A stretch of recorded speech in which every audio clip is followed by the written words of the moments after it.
The sound of shattering glass jolted me from my daydream. I stared at the broken vase on the marble floor, water and lilies scattered around my feet.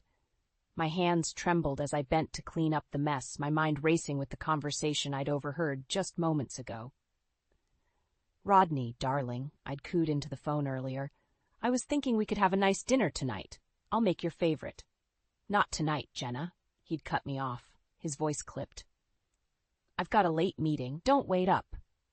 I'd frowned, about to protest when I heard a woman's muffled laughter in the background. My blood ran cold as Rodney quickly ended the call. Now, as I swept up the broken pieces of porcelain, I couldn't shake the sinking feeling in my gut. After giving up my high-powered career to be the perfect wife Rodney wanted, was this how he repaid me? The doorbell rang, startling me from my spiraling thoughts. I wiped my hands on my apron and hurried to answer it. "Mom?" I blinked in surprise at the sight of my mother, Amelia, standing on the porch. She raised an eyebrow. "Well, aren't you going to invite me in?" I stepped aside, allowing her to sweep past me into the foyer. Her sharp eyes took in the shattered vase and my disheveled appearance.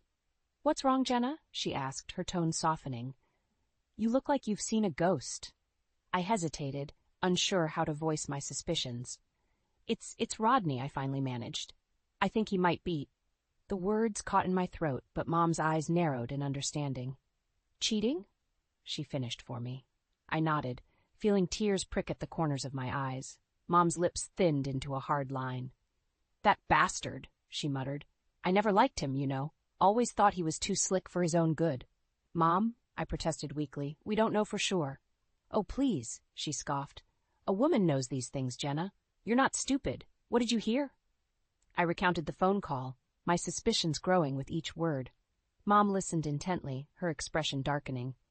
"Well," she said when I finished, "there's only one thing to do now." "What's that?" I asked, dreading her answer. "We catch him red-handed," she declared, a glint of determination in her eye. "No son-in-law of mine is going to make a fool of my daughter." I felt a flicker of hope at her words. "But how?" Mom's smile was positively wicked. "Leave that to me, dear. I didn't spend 40 years married to your father without learning a thing or two about men and their indiscretions." Just then my phone buzzed with a text from Rodney. "Working late again tonight. Don't wait up." I showed it to Mom, my heart sinking. She read it quickly, then looked up at me with fire in her eyes. "Perfect," she said. "We start tonight."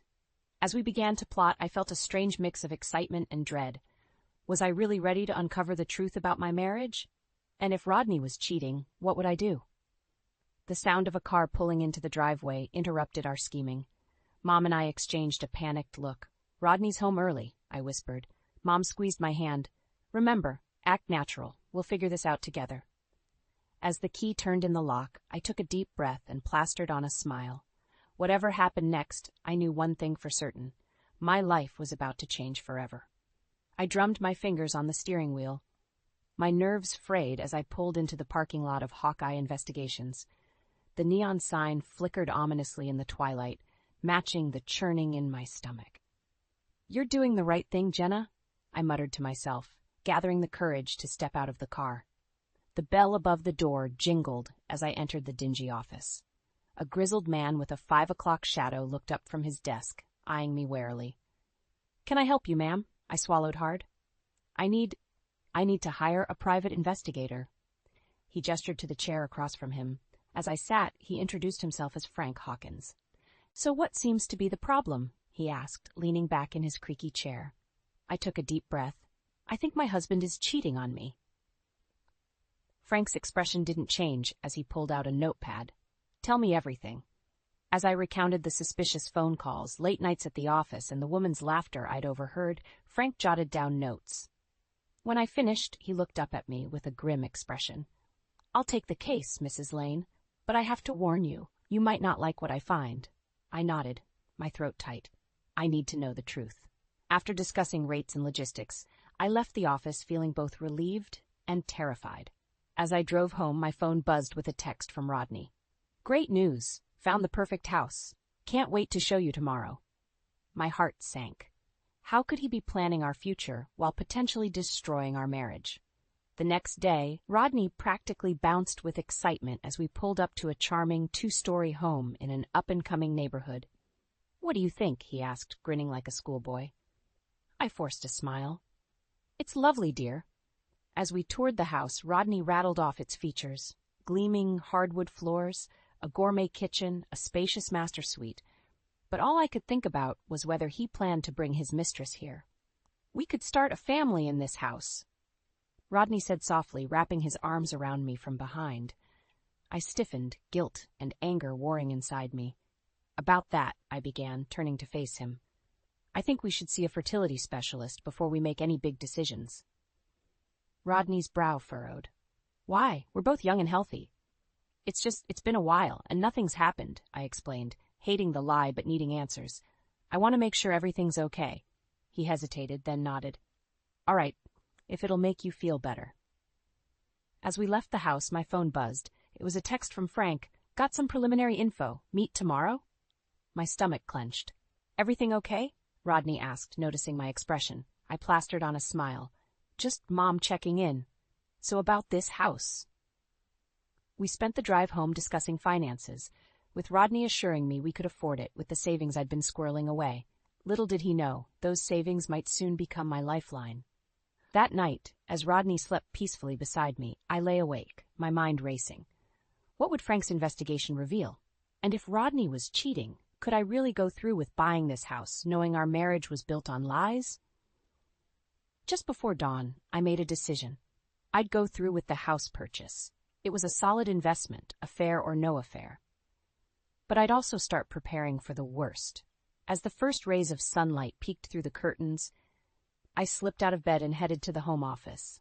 It was time to dust off my old resume and see what opportunities might be out there for an ex-corporate powerhouse turned housewife. Whatever happened next, I'd be ready.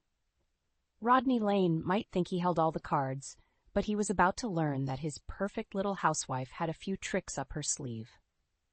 The sterile smell of the fertility clinic made my stomach churn as Rodney and I sat in uncomfortable silence, waiting for Dr. Patel to return with our test results. I glanced at Rodney, noticing the sheen of sweat on his forehead. Was it nerves about the results or guilt over his suspected affair? "Mr. and Mrs. Lane?" Dr. Patel's voice startled us both. She entered, a somber expression on her face. My heart plummeted. "I'm afraid I have some difficult news," she began, her voice gentle. "Based on our tests, it appears that conceiving naturally will be extremely challenging for you." I felt the air leave my lungs. Despite my suspicions about Rodney, a part of me had still dreamed of having a family with him. "What's the issue?" Rodney asked, his voice strained. Dr. Patel hesitated, then looked directly at Rodney. "The problem lies with you, Mr. Lane. Your sperm count is extremely low and motility is poor. It's highly unlikely you'll be able to father children without significant medical intervention." The silence that followed was deafening. I watched Rodney's face crumple, a mix of shock and devastation etched into every line. For a moment, I forgot about my anger and suspicion, reaching out to squeeze his hand. "There are options," Dr. Rao Patel continued, outlining various fertility treatments and their success rates. But I barely heard her. My mind was racing. If Rodney couldn't father children, then how? "We'll need some time to process this," I heard myself say, standing abruptly. "Thank you, doctor." The drive home was tense, Rodney gripping the steering wheel so tightly his knuckles were white. When we finally pulled into our driveway, he turned to me, his eyes red-rimmed. "Jenna, I'm so sorry," he whispered. "I know how much you wanted children." I swallowed hard, torn between comforting him and confronting him. "It's not your fault, Rodney. These things happen." He nodded, then surprised me by pulling me into a fierce hug. "I love you," he murmured into my hair. "We'll get through this together." For a moment, I let myself believe him, but as we entered the house, reality came crashing back. The private investigator's preliminary report, the suspicious phone calls, the late nights at the office, it all pointed to an affair. And now, with this new information, "I need some air," I mumbled, heading for the back porch. Once outside, I pulled out my phone with shaking hands and dialed my mother. "Mom?" I whispered when she answered. "I need you." An hour later, I sat at my mother's kitchen table, a cup of tea growing cold in front of me, as I recounted everything. The fertility clinic results, my suspicions about Rodney's affair, and the gnawing fear that had taken root in my gut. "Oh, sweetheart," Mom sighed, reaching across the table to squeeze my hand. "I'm so sorry you're going through this." "What do I do, Mom?" I asked, feeling lost. "If Rodney can't have children and he's having an affair—" Mom's eyes narrowed. "You think this other woman might be pregnant?" The possibility hung in the air between us, heavy and suffocating. I nodded, unable to voice the fear aloud. "Listen to me, Jenna," Mom said, her voice firm. "You need to get all the facts before you do anything rash. Wait for the full report from the investigator. And in the meantime, keep your eyes and ears open." I nodded, feeling a renewed sense of determination. "You're right. I need to be smart about this." As I drove home that evening, my mind was clearer than it had been in weeks. I'd play the role of the supportive wife, comforting Rodney through this fertility crisis. But behind the scenes, I'd be gathering evidence, preparing for whatever bombshell might be coming my way. Pulling into the driveway, I noticed Rodney's car was gone. A text message blinked on my phone. "Working late, don't wait up." I smiled grimly. Game on, Rodney. Game on. The manila envelope sat on my kitchen table like a ticking time bomb. Frank Hawkins had called earlier, his gruff voice tinged with sympathy. "Got the full report, Mrs. Lane. It's, well, you should see for yourself." My hands trembled as I reached for the envelope.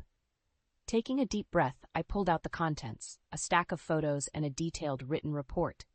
My heart pounded as I flipped through the images. Rodney, arm around a young blonde woman outside a cozy Italian restaurant. Rodney and the same woman kissing passionately in a park. Rodney helping her into his car, his hand lingering on her lower back. I felt bile rise in my throat as I scanned the report. The woman's name was Carla Thompson, 28 years old, a junior executive at Rodney's company. They'd been meeting regularly for months, often during late nights at the office or business trips. The world spun around me as the full weight of Rodney's betrayal crashed down. I stumbled to the bathroom, barely making it before I emptied the contents of my stomach. As I rinsed my mouth, I caught sight of my reflection. Pale, shaken, eyes brimming with unshed tears. "No," I said firmly to my reflection. "You will not break for him." I marched back to the kitchen, snatching up my phone to call Mom. She answered on the first ring. "It's true," I said, my voice surprisingly steady. The investigator confirmed everything. Mom's sharp intake of breath crackled through the line. "Oh, Jenna, I'm so sorry, sweetheart. What are you going to do?" I paused, considering. "I'm going to divorce him, Mom, but first, I need to be smart about this." We talked strategy for the next hour. By the time we hung up, I had a plan forming. Just then, my phone buzzed with a text from Rodney. "Heading out for a business trip. Back in 3 days. Love you?" I snorted. Business trip, indeed. More like a romantic getaway with his mistress. But this time, his lie was exactly what I needed. Over the next 3 days, I was a whirlwind of activity. I contacted a divorce lawyer, gathering all our financial documents. I reached out to old colleagues, subtly putting out feelers for job opportunities, and I started packing, carefully selecting the items that meant the most to me. On the third day, as I was sorting through some old photos, I came across our wedding album. Tears pricked my eyes as I flipped through the pages, remembering the hope and love I'd felt that day. How could Rodney throw all of this away? The sound of a car in the driveway jolted me from my reverie. Rodney was home early. Panic surged through me as I scrambled to hide the evidence of my plans. "Jenna?" Rodney called as he entered the house. "I'm home." I plastered on a smile and went to greet him. "Welcome back, honey. How was your trip?" Rodney's eyes darted away guiltily. "Oh, you know, same old boring meetings." As he rambled on about fictitious client dinners, I studied him. The man I'd loved, the man I'd given up my career for, he was a stranger to me now. "Actually, Rodney," I interrupted, my heart pounding. "We need to talk." He frowned, noticing my serious tone. "What's wrong?" A deep breath, steeling myself for the confrontation to come. "I know about Carla," I said quietly. Rodney's face drained of color. "Jenna, I can explain," but I held up a hand, silencing him. "Save it. I want a divorce." The words hung in the air between us, heavy with finality. As I watched shock and panic flicker across Rodney's face, I felt a strange sense of calm settle over me. The worst had happened, and I was still standing. Whatever came next, I was ready to face it head on. My hands shook as I smoothed down my blazer, staring at my reflection in the mirror. It had been years since I'd worn anything but comfortable housewife attire. The woman looking back at me was a stranger, determined, fierce, ready to reclaim her life.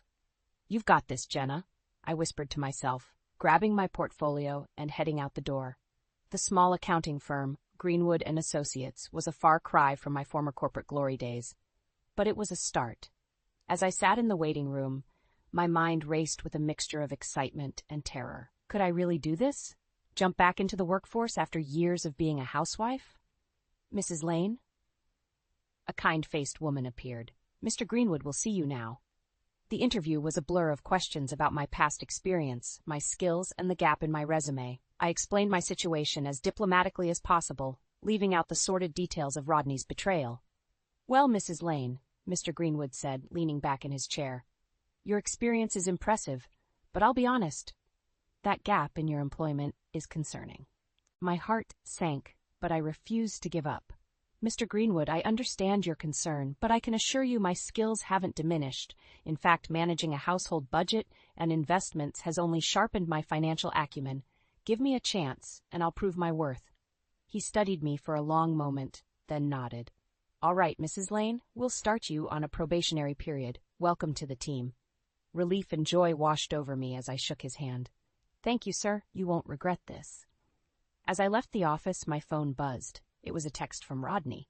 "Where are you? We need to talk about the divorce." Reality came crashing back. I had a job now, but I was still married to a cheater, still living in our shared home. It was time to make my final move. I drove home in a daze, my mind racing with plans. When I arrived, Rodney was waiting, his face a mask of false contrition. "Jenna, please," he began. "Can't we work this out? I made a mistake, but I love you." I held up a hand, silencing him. "Save it, Rodney. I'm done listening to your lies." His expression hardened. "Fine. If that's how you want to play it, we'll let the lawyers handle everything. But don't expect to get much in the settlement. You haven't worked in years, remember?" A small, satisfied smile played at my lips. "Actually, Rodney, I just got a job. And as for the settlement, I think you'll find I'm entitled to quite a bit." The color drained from his face. "What are you talking about?" "I'm talking about the savings I've been managing, the investments I've made. Oh, and let's not forget about our new house. I think I'll be keeping that." Rodney sputtered, his composure cracking. "You can't do this." "Watch me," I said, my voice steel. "Now, if you'll excuse me, I have some packing to do." I brushed past him, heading upstairs to our bedroom. As I pulled out my suitcases, a strange mix of emotions washed over me. Grief for the life I was leaving behind, excitement for the future ahead, and a burning desire for justice. My phone buzzed again. This time it was my mother. "How did it go, sweetheart?" I took a deep breath, looking around the room that had been my prison for so long. "It's done, Mom. I got the job and I'm leaving Rodney tonight." There was a pause, then Mom's voice came through, filled with pride and determination.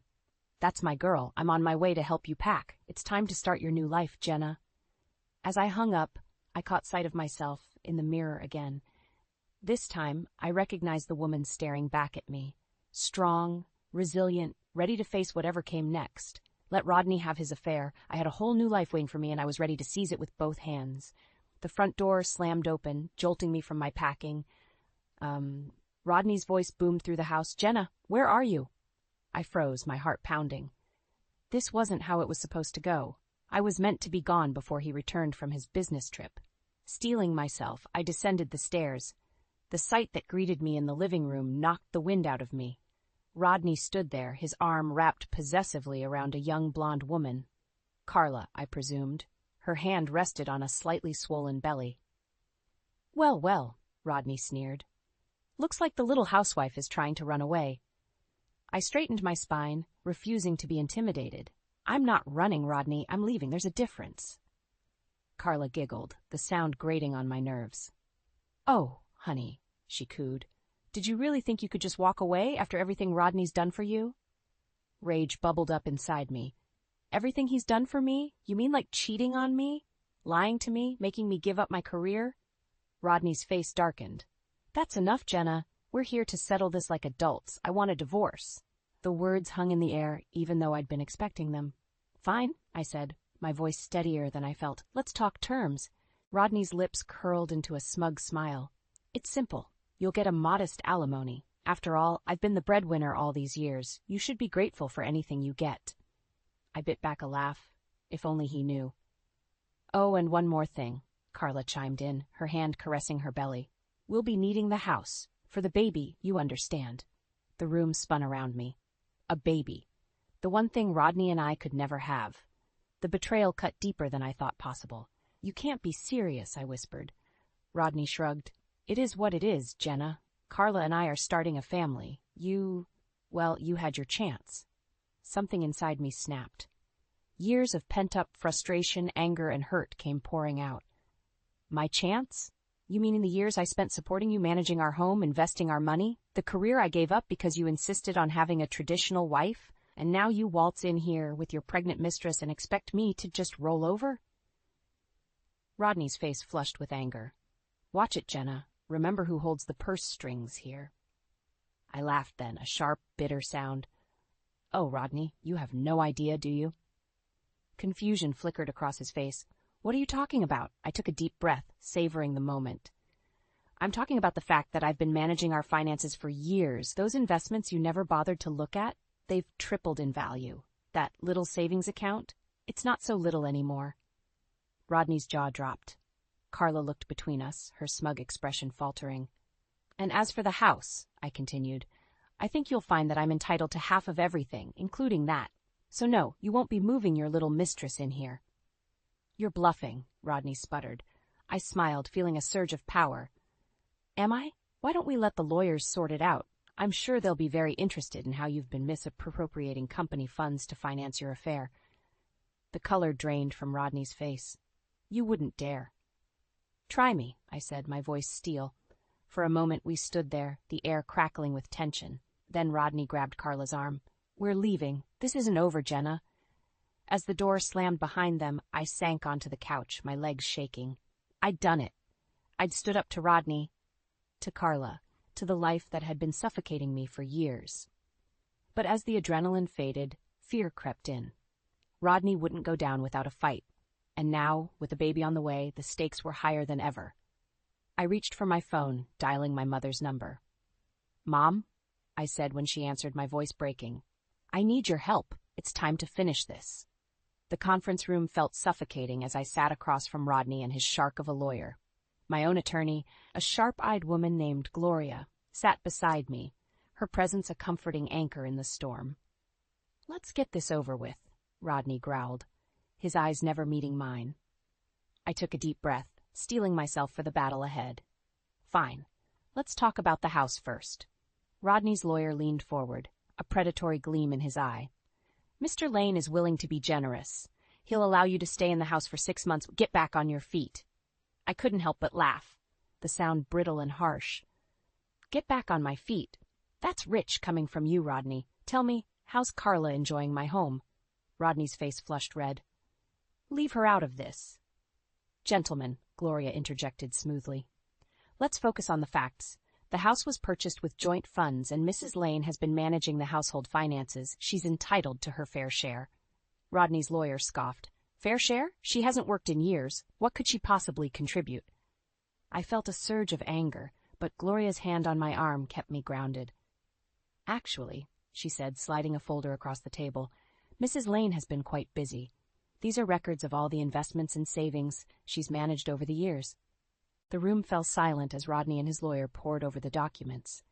I watched Rodney's face pale as he realized just how much I'd been doing behind the scenes. This can't be right, he stammered. Oh, it's right, I said, my voice steady. And there's more. I want the house, Rodney. Not just for 6 months. For good. His head snapped up, eyes blazing. You can't be serious. What about Carla? The baby? The mention of their child sent a sharp pain through my heart. But I pushed it aside. Your infidelity and your new family are not my concern. I've spent years investing in our future, and I'm not walking away with nothing. Rodney's lawyer whispered urgently in his ear, but Rodney waved him off. He spat. Take the damn house, but don't think you're getting anything else.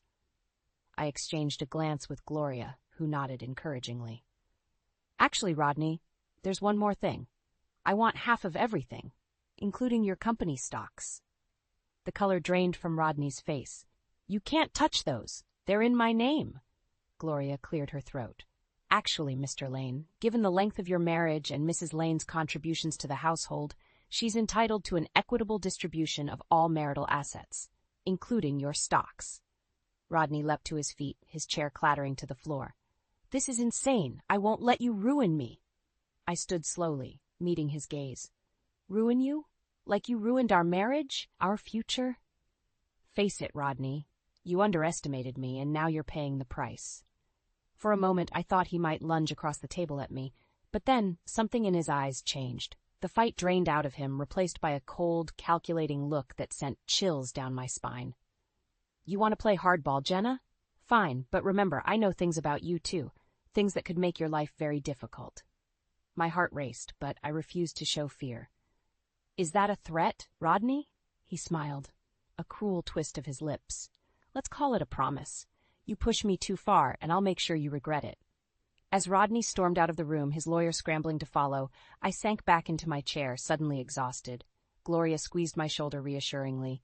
You did well, Jenna. But this isn't over yet. Are you ready for what comes next? I closed my eyes, thinking of everything I'd been through, everything still to come. When I opened them again, I felt a new resolve stealing my spine. I'm ready, I said. Whatever Rodney throws at me, I can handle it. It's time to finish this, once and for all. The doorbell rang, its chime echoing through the empty house. I took a deep breath, smoothing down my blazer before opening the door. Rodney stood there, a shadow of the man I once loved, his face haggard and eyes bloodshot. Come to beg for the house back? I asked, my voice steadier than I felt. He pushed past me, stumbling into the foyer. You ruined me, Jenna. Are you happy now? I closed the door, turning to face him. Ruined you? What are you talking about? Rodney laughed bitterly. Don't play dumb. The company demoted me, sent me to some backwater regional office, all because of your little stunt with the divorce proceedings. A pang of guilt hit me, but I pushed it aside. I didn't do anything except stand up for myself, Rodney. Your choices led you here. He whirled on me, eyes blazing. My choices? What about yours? You were supposed to be a wife, not some corporate shark. The old Jenna might have flinched at his words, but not anymore. I was both, Rodney. I managed our home and our finances. I made smart investments while you were busy with your affair. Don't blame me for your failings. Rodney's face crumpled. How did you do it? How did you outsmart me? I sighed, suddenly feeling very tired. It wasn't about outsmarting you, Rodney. I just paid attention. I learned. I planned for our future while you planned for a different future, didn't you? He sank onto the stairs, head in his hands. What am I supposed to do now? Carla left me. The baby. It wasn't even mine. The revelation hit me like a punch to the gut. All this pain, all this betrayal, for a lie. I'm sorry, Rodney, but that's not my problem anymore. He looked up at me, eyes pleading. Can't we start over? I made a mistake, but we had something good once, didn't we? For a moment I saw a flicker of the man I'd married, but then I remembered the lies, the betrayal, the years of putting my dreams on hold. No, Rodney, we can't go back. It's time for both of us to move forward. I reached into my pocket, pulling out an envelope. Here, this is the profit from selling the house. Half of it is yours, as we agreed. Rodney stared at the envelope, then back at me. You sold the house? But I never wanted the house, Rodney. I wanted what it represented, our future, but that future is gone now. It's time for a new one. He took the envelope with trembling hands. What will you do now? I smiled, feeling a weight lift off my shoulders. I'm going to live, Rodney. I've got a new job, new goals. I'm going to be the woman I always wanted to be, not just someone's wife. Rodney stood slowly, looking around the empty house one last time. I really messed up, didn't I? We both did, I said softly. But it's not too late to start over, for either of us. As I watched Rodney walk out of the house, out of my life, for the last time I felt a mix of sadness and exhilaration. The past few months had been a whirlwind of pain, anger, and revelation. But standing there in the empty foyer of the house we once shared, I realized something profound. I was free. Free from the lies, the expectations, the stifling role I'd forced myself into. Free to be Jenna Lane, not just Mrs. Rodney Lane. My phone buzzed. A text from Mom. All packed and ready? You sure about this? I smiled, typing back a quick response. Absolutely. Time for a new adventure. As I locked the door behind me, I took one last look at the house. It had been the stage for so much drama, so much heartache. But it had also been the crucible that forged me into the woman I was now, stronger, wiser, and ready to take on the world. I climbed into my packed car, the open road stretching out before me. The future was uncertain, but for the first time in years, that uncertainty felt thrilling rather than terrifying. Goodbye, Rodney, I whispered, putting the car in drive. Hello, life. As I pulled away from the curb, I felt a surge of excitement. The road ahead might be bumpy, but I was ready for whatever came next. After all, I was Jenna Lane, survivor, fighter, and architect of my own destiny, and my story was just beginning. The sound of shattering glass jolted me from my reverie. I rushed to the kitchen, my heart pounding, to find Emily standing amidst a sea of broken shards, her eyes brimming with tears. I'm sorry, Mom, she whispered, her voice trembling. I was trying to reach the good glasses for graduation, and I dropped them. I exhaled, relief washing over me. It's okay, sweetheart. Are you hurt? She shook her head, and I carefully navigated the minefield of glass to reach her. As I wrapped my arms around her, I couldn't help but notice how tall she'd grown. My stepdaughter was no longer the little girl I'd first met all those years ago. Where's Dad? Emily asked, her voice muffled against my shoulder. I stiffened involuntarily. Working late again, I suppose? Emily pulled away, her eyes searching mine.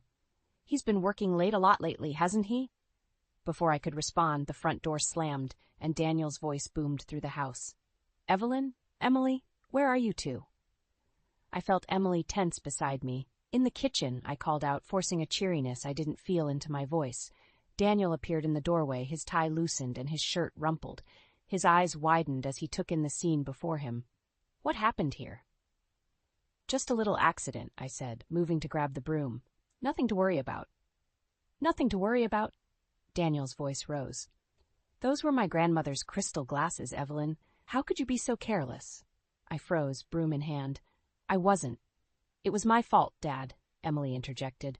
I was trying to get them down for graduation, and... Graduation? Daniel's brow furrowed. That's not for another week, is it? The silence that followed was deafening. I watched as realization dawned on Emily's face, quickly followed by hurt and disappointment. It's this Saturday, Dad, she said quietly. I reminded you last week, remember?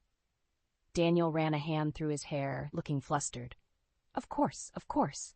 I've just been so busy with work lately, it must have slipped my mind. I felt a familiar anger bubbling up inside me.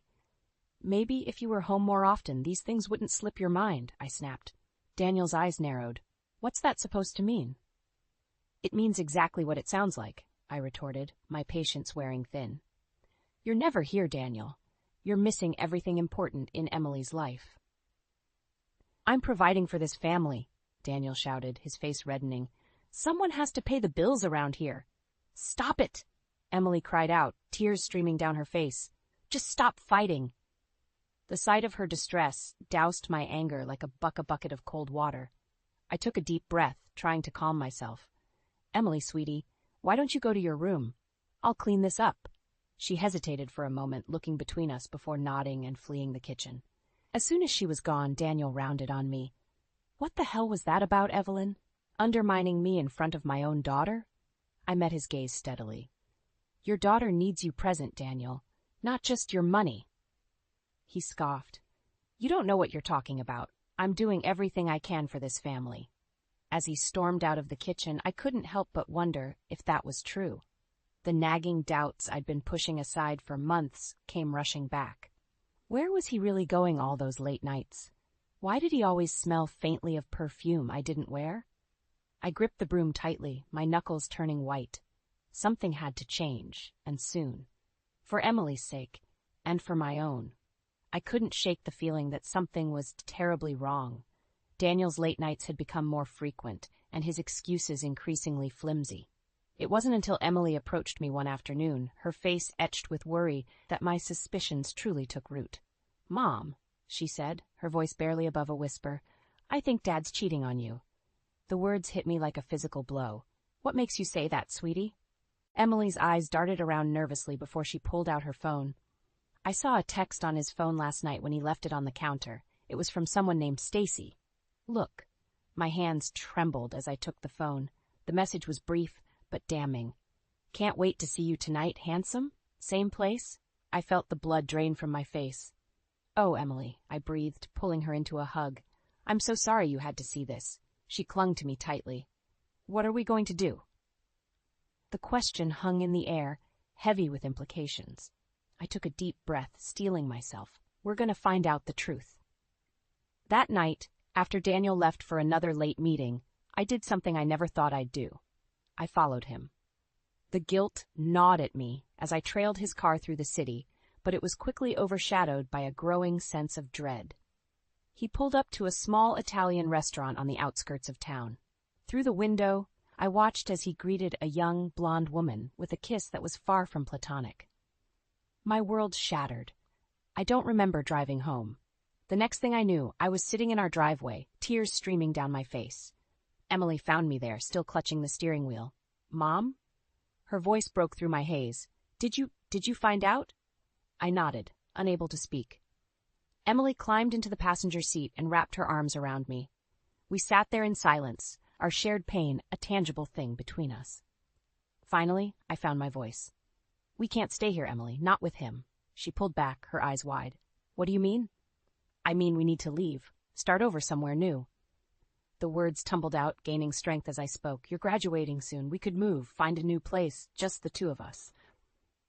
Emily's face was a mix of emotions, fear, excitement, uncertainty. But what about Dad? What about everything here? I took her hand in mine. Your father made his choice. Now it's time for us to make ours. We deserve better than this, Emily. Both of us do. She nodded slowly, a spark of determination lighting in her eyes. Okay, let's do it. The next few days were a whirlwind of secret planning and barely contained emotions. I reached out to an old college friend who owned a real estate company in a city a few hours away. She offered me a job on the spot, sensing the urgency in my voice. All the while, we maintained a facade of normalcy around Daniel. It was excruciating, watching him lie so effortlessly about his whereabouts, knowing what I knew. The breaking point came 3 days before Emily's graduation.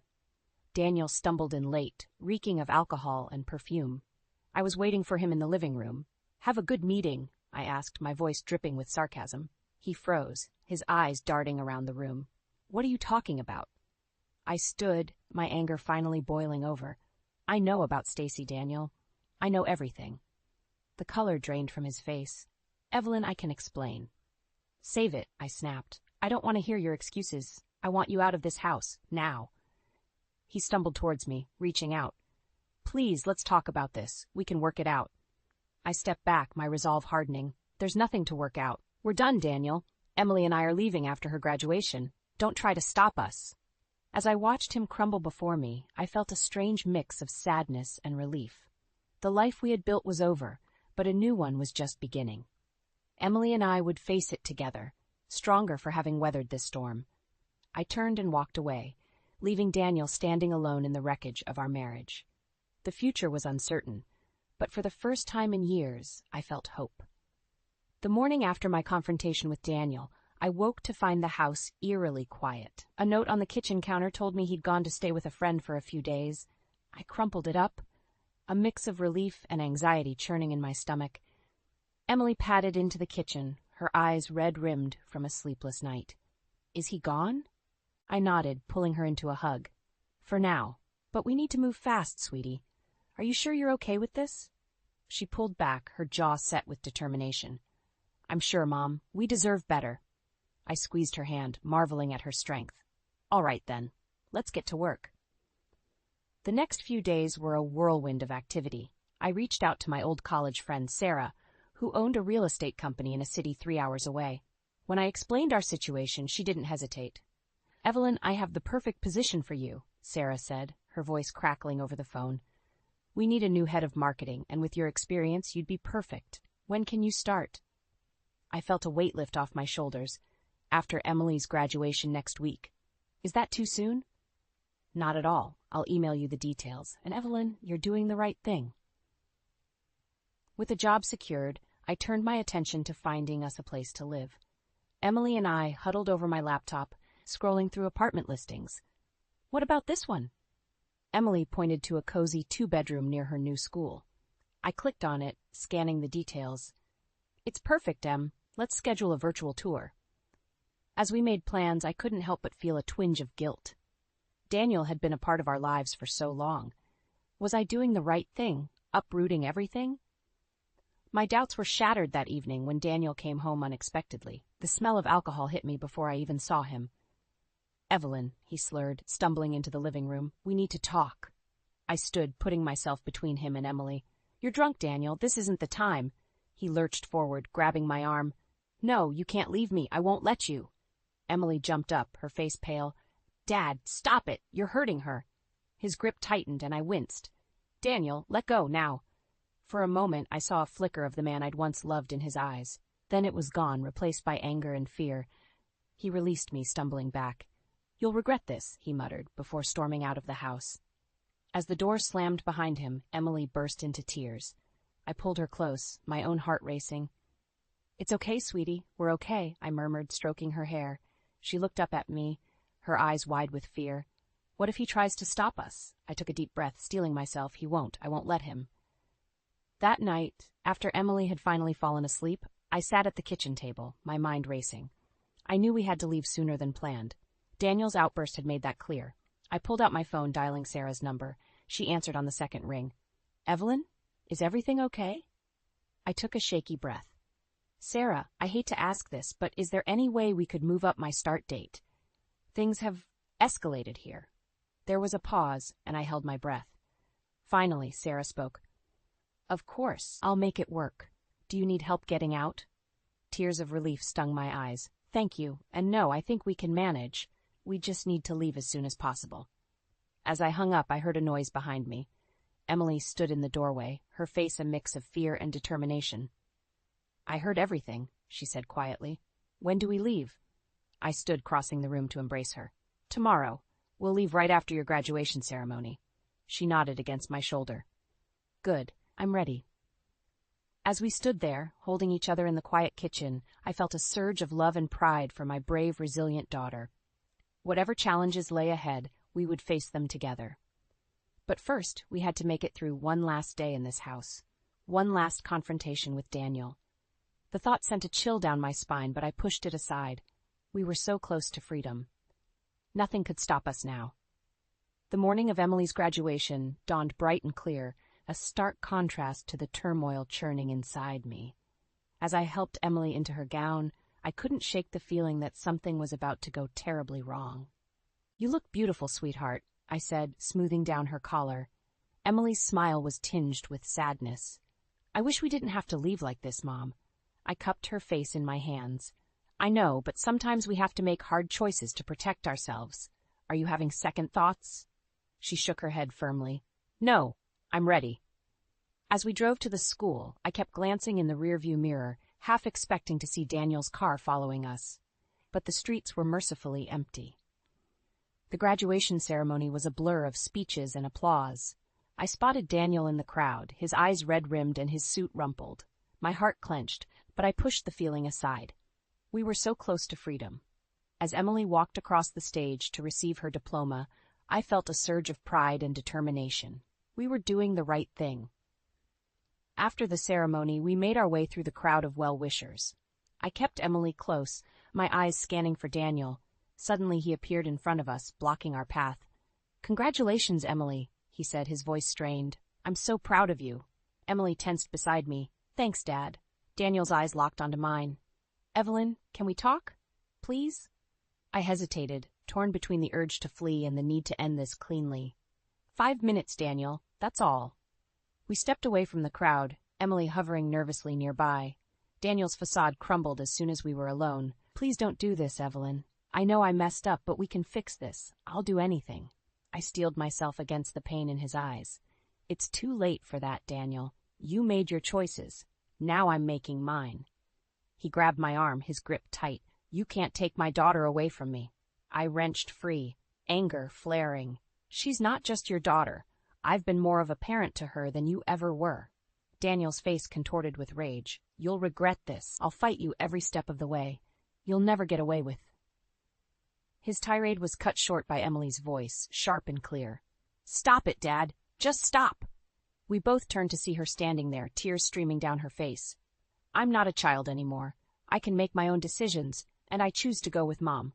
You did this, not her." Daniel stumbled back as if he'd been struck. "Emily, please." But she was already walking away, her head held high. I moved to follow her, but Daniel's hand shot out, grabbing my purse. "If you're leaving, you're not taking anything that's mine," he snarled. In that moment, everything seemed to move in slow motion. The purse strap snapped, spilling its contents across the ground. Among the scattered items was a small velvet box, the one containing my grandmother's ring, the last piece of my life before Daniel. As he bent to snatch it up, a fierce protectiveness surged through me. I lunged forward, my hand closing around the box just as his fingers grazed it.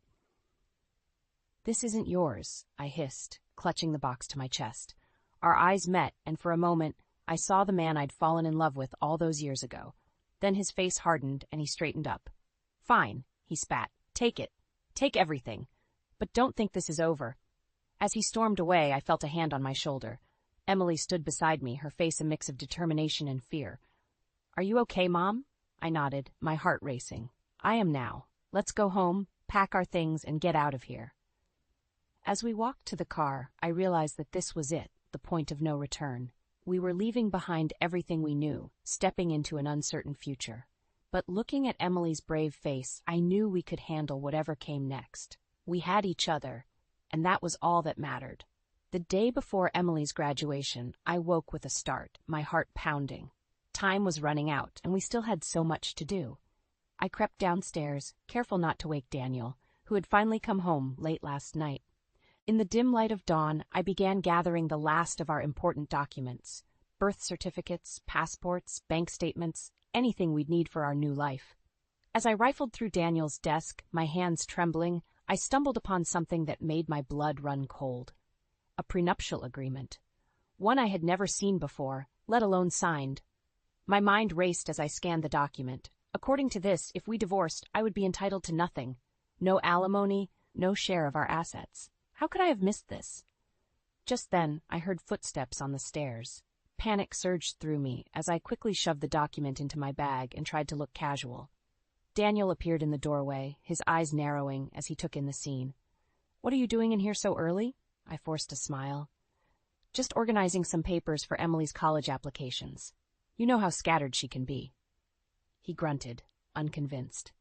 "Right. Well, don't mess with my stuff." As he shuffled to the kitchen, I let out a shaky breath. That was too close. The rest of the day passed in a blur of last-minute preparations. Emily and I packed our bags in secret, hiding them in the trunk of my car under the guise of donating old clothes. As evening fell, Daniel announced he was going out. "Got a work thing," he muttered, not meeting my eyes.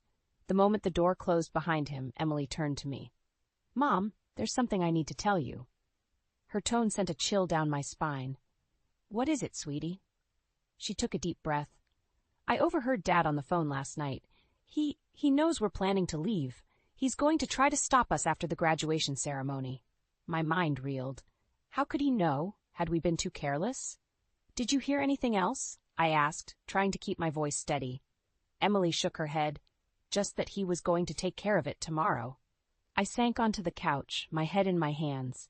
Everything we'd planned was falling apart.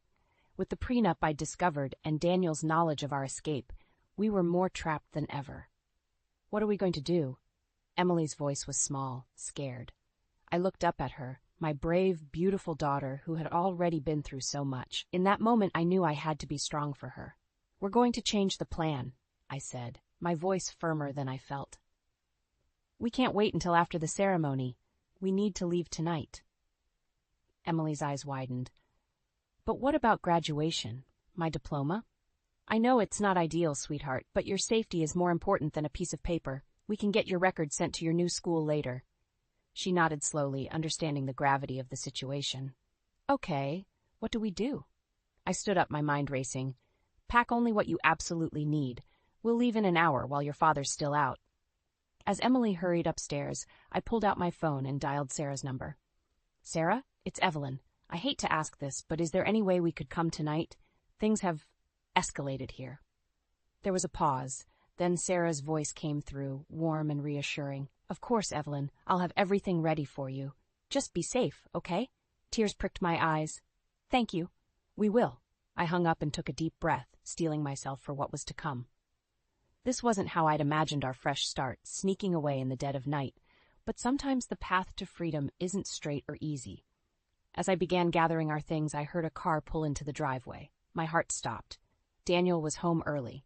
In that moment, I knew our window of opportunity was closing fast. It was now or never. We had to leave, and we had to leave now. Emily, I called up the stairs, my voice urgent. It's time. We have to go. Now. My heart pounded as I heard Daniel's key in the lock. Emily appeared at the top of the stairs, her eyes wide with panic. Go out the back, I whispered urgently. I'll distract him. She nodded, slipping silently down the stairs and towards the kitchen. I took a deep breath and moved to intercept Daniel. He stumbled through the door, reeking of alcohol. His eyes narrowed as he saw me. What are you doing up? I forced a smile. Couldn't sleep. How was your work thing? He grunted, pushing past me. Fine. Where's Emily? Asleep, I lied smoothly. Big day tomorrow, remember? Daniel paused, his gaze sharpening. Right. Graduation. I held my breath as he looked around suspiciously. Had he noticed the missing photos, the empty spaces where our lives used to be? Suddenly, a crash echoed from the kitchen. Daniel's head snapped up.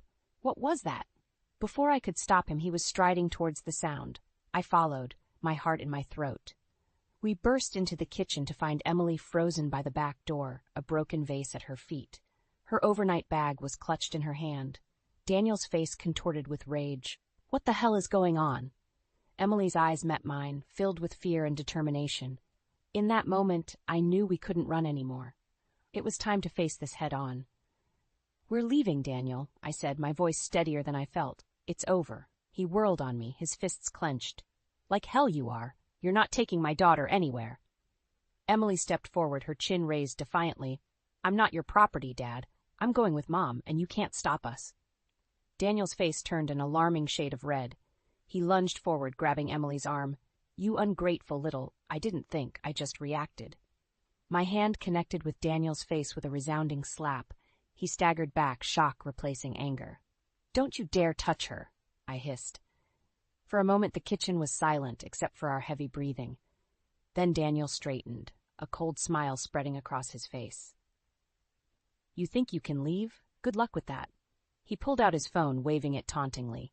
One call to my lawyer and you'll be left with nothing. Remember that prenup you signed?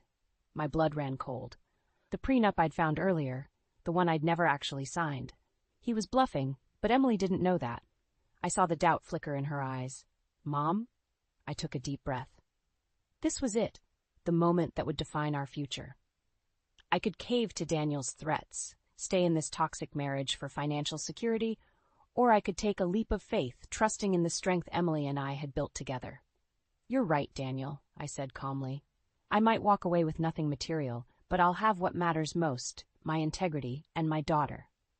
I turned to Emily, holding out my hand. It's your choice, sweetheart. Whatever you decide, I'll support you.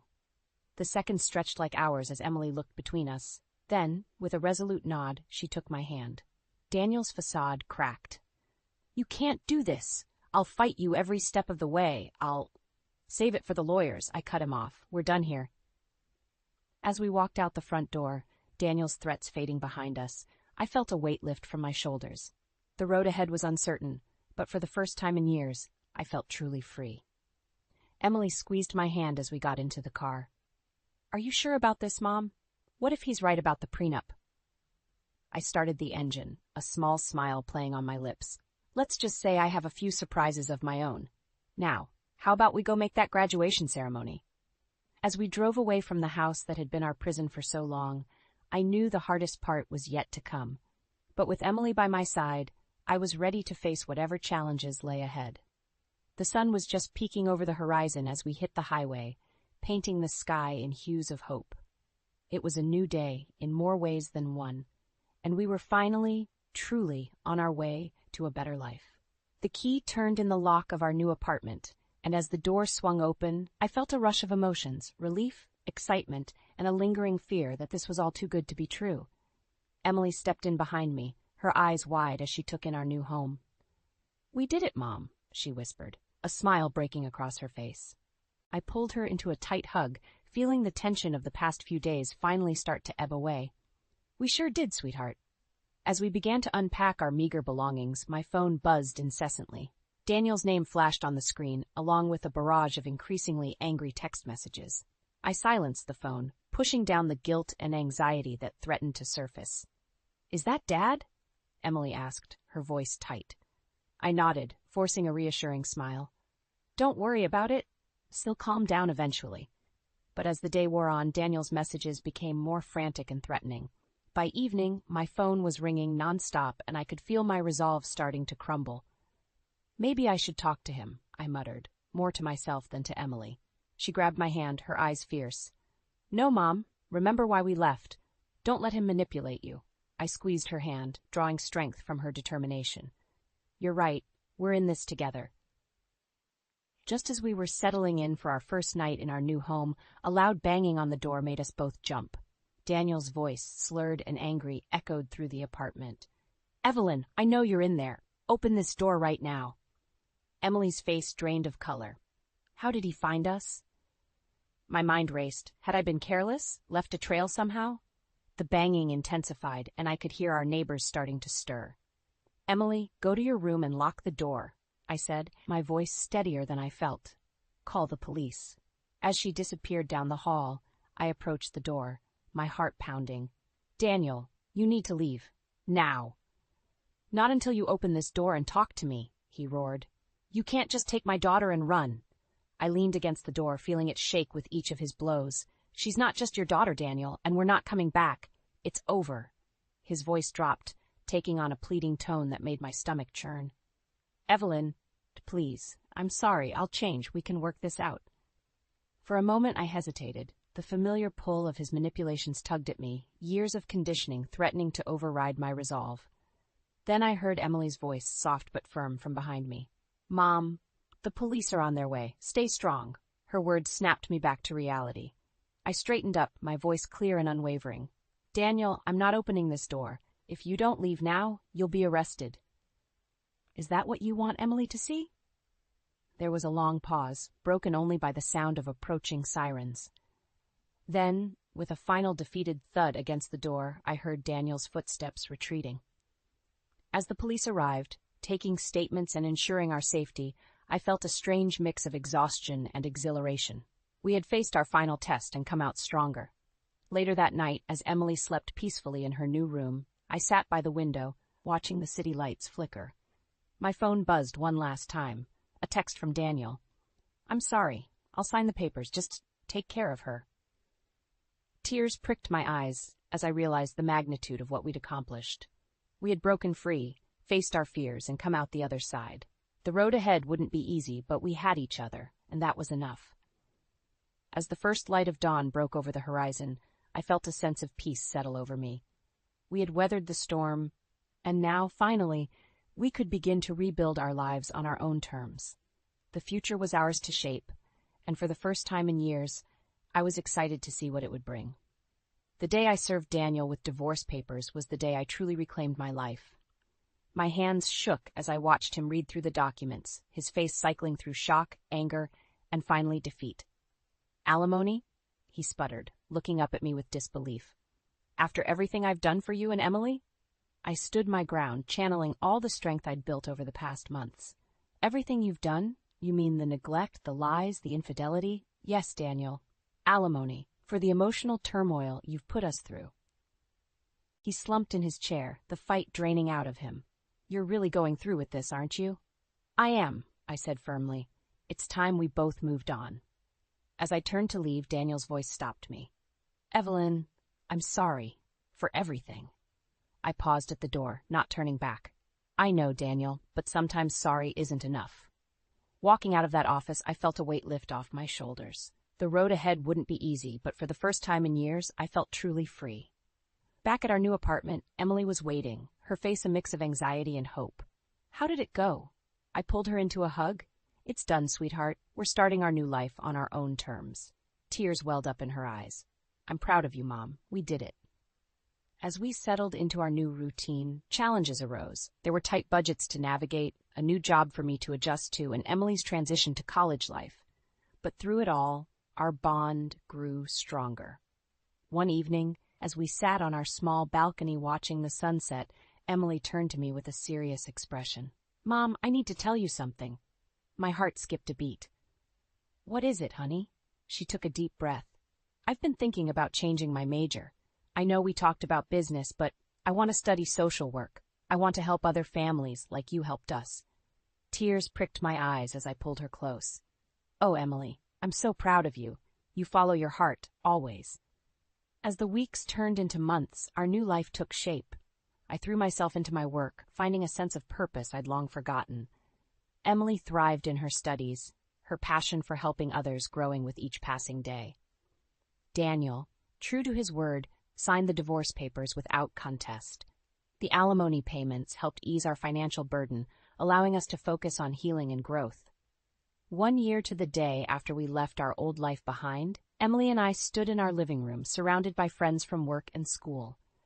The room buzzed with laughter and conversation, a far cry from the tense silences of our past. As I looked around at the life we'd built, I felt a surge of pride and gratitude. We had faced our fears, overcome obstacles, and emerged stronger than ever. Emily appeared at my side, linking her arm through mine. "Penny for your thoughts, Mom?" I smiled, squeezing her hand. "Just thinking about how far we've come, how strong we are together." She nodded, her eyes shining. "We make a pretty good team, don't we?" "The best," I agreed. As the party continued around us, I realized that this moment of joy, of peace, of true connection, was what I'd been fighting for all along. Not just for Emily, but for myself too. We had rewritten our story, transforming pain into strength, fear into courage. And as I looked towards the future, I knew that whatever challenges lay ahead, we would face them together. Our journey wasn't over. In many ways, it was just beginning. But now we were writing our own story, on our own terms, and that made all the difference. As the night wound down and our guests departed, Emily and I stood at the window, watching the city lights twinkle below. She leaned her head on my shoulder, a contented sigh escaping her lips. "You know, Mom," she said softly, "I used to think happily ever afters were just for fairy tales, but now I think maybe we've found ours." I wrapped my arm around her, my heart full. "You're right, sweetheart, this is our happily ever after, and we've earned every bit of it." As we stood there, bathed in the soft glow of our new life, I knew that we had not just survived, we had triumphed, and our story, our real story, was only just beginning. Numbers have always fascinated me, especially the ones that don't add up, like the $5,000 missing from our joint account, or the 3 nights a week Ryan claims he's working late, or the 2 wedding rings I'm staring at on our bedroom dresser. One his, one mine. Only mine is where it should be. I'm Fiona, and I used to write code that made numbers dance. Now I'm just trying to make sense of the ones that keep slapping me in the face. The bank statement trembles in my hands as I scroll through the transactions on my phone. Another withdrawal, this time for $3,500. No note, no explanation, just money vanishing like morning mist. The kind of money that could pay our mortgage for 2 months. "Ryan," I call out, my voice steadier than I feel. "Can you come here for a minute?" His footsteps echo down the hallway, each one matching my quickening pulse. He appears in the doorway, laptop tucked under one arm, that familiar half-smile playing on his lips. The smile that used to make me feel safe. Now it just makes me feel stupid. "What's up, honey? I'm in the middle of something important." "So am I." I turn my phone screen toward him. "Want to explain these withdrawals?" The smile doesn't falter, but something shifts behind his eyes. "Just some business expenses. You know how it is with the new project." "No, Ryan, I don't know how it is, because you never tell me anything anymore." He sets his laptop down with deliberate care. "Look, I know you're used to understanding everything, Miss Software Engineer, but some things in business are complicated." Former software engineer, I correct him. The old wound still raw. "And basic math isn't complicated. 5,000 here, 3,500 there. That's our savings disappearing." "Jesus, Fiona." He runs a hand through his hair, exasperation creeping into his voice. This is exactly why I don't tell you everything. You're just a housewife now. You wouldn't understand the pressures I'm under. The words hit like a physical blow. Just a housewife. 3 years ago, I was leading development teams. Now I'm just a housewife who apparently can't understand basic business concepts. Try me, I challenge him, standing up. Explain it to the housewife who used to debug systems you couldn't even comprehend. Don't start this again. He reaches for his laptop. I have a meeting with Mark in 20 minutes. We can discuss this later. With Mark at 8:30 in the evening? Yes, with Mark. His tone sharpens. Some of us still have careers to maintain. He turns to leave, but I'm not finished. Does Grace know about these late meetings? Ryan freezes, his back to me. For just a moment, I see his shoulders tense. Then he laughs, but it sounds hollow. Mark's wife. What does she have to do with anything? I don't know, Ryan. You tell me. He spins around, and now the smile is gone completely. You know what? I don't have time for your paranoid accusations. When you're ready to act like an adult, we can talk about the finances. The door slams behind him, leaving me alone with the numbers that don't add up and the questions that won't go away. I pick up his wedding ring from the dresser, feeling its weight in my palm. He claims he takes it off to wash his hands, but it's been happening more frequently lately. My phone buzzes. A text from Olivia. Coffee tomorrow. We need to talk. I text back a quick yes before opening my laptop. It's been a while since I've done any serious coding, but some skills never leave you, like tracking digital footprints, or following money trails, or piecing together patterns that others try to hide. Ryan thinks I'm just a housewife who wouldn't understand. He's about to learn how dangerous underestimating someone can be. The coffee shop bustles with morning regulars, but Olivia's face draws my attention like a beacon of worry. She's already ordered my usual black coffee, no sugar, and her fingers drum an anxious rhythm on the ceramic mug. You look like hell, she says, as I slide into the booth. Thanks. I feel worse. I wrap my hands around the warm cup, anchoring myself. Ryan's mother is coming over for dinner tonight. Apparently, she needs to discuss my concerning behavior with both of us. Olivia's eyebrows shoot up. Emily's involved now. That's rich, considering she can't balance her own checkbook without Ryan's help. She called this morning, said she's worried about my accusations and how they might affect Ryan's career. The coffee burns my throat, but I welcome the pain. Funny how she's more concerned about his career than our marriage. Have you shown her the bank statements? Ryan got to her first, told her I'm becoming paranoid, unstable. I let out a bitter laugh. Apparently, giving up my career has left me with too much time to imagine things. A text notification lights up my phone. Emily, bringing that lovely pot roast you used to love. We'll sort this all out tonight, dear. Olivia leans forward, her voice dropping. Listen, there's something else you should know. I saw Ryan yesterday at Meridian Plaza. My stomach clenches. The luxury apartments?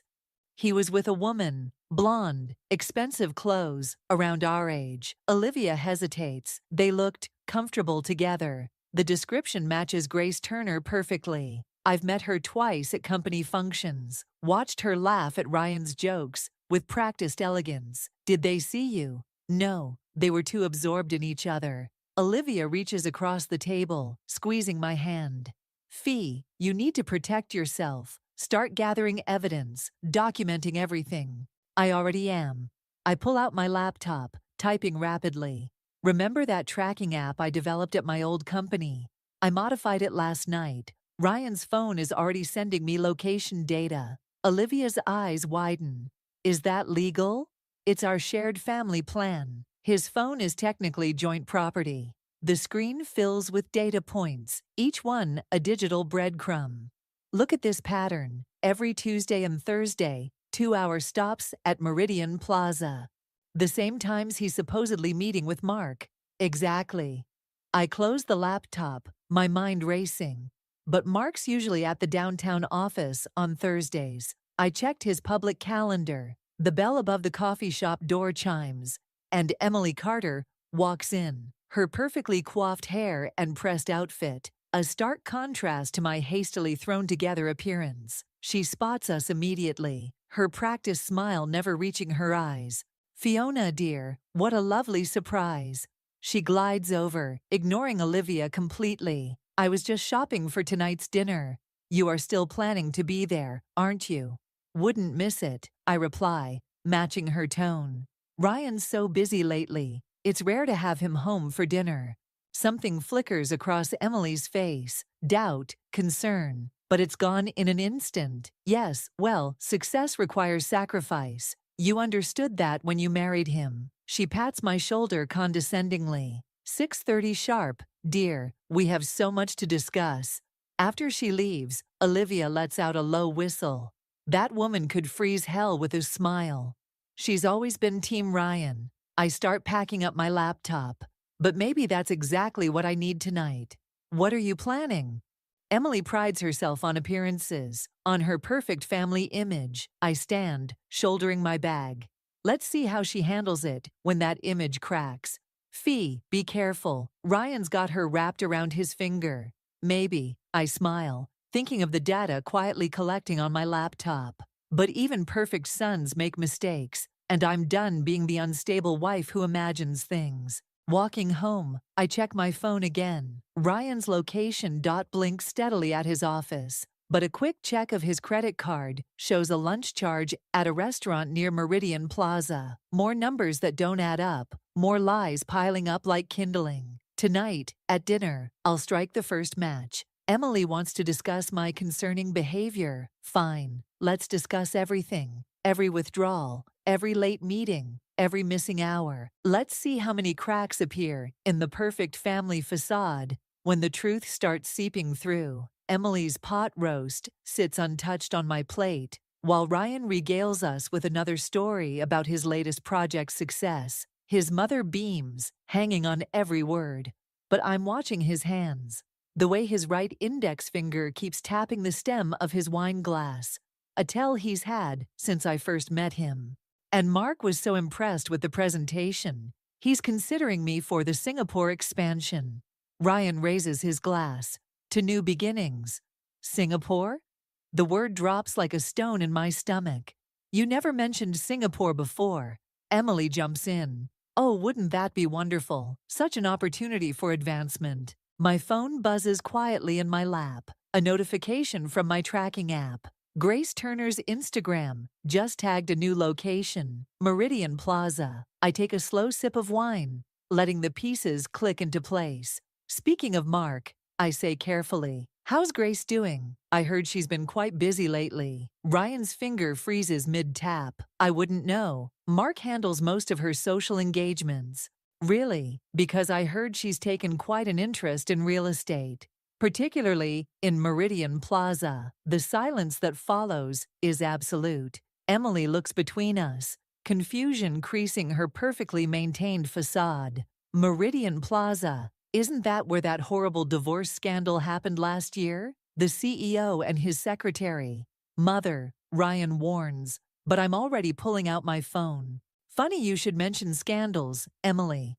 Would you like to see some interesting financial records?" I slide my phone across the table. These withdrawals coincide perfectly with the rental payments for Unit 1504 at Meridian Plaza, the same unit Grace visits every Tuesday and Thursday. Emily's face drains of color as she scrolls through the transactions. "Ryan, darling, there must be some mistake." "There's no mistake." I stand up, my chair scraping against the floor.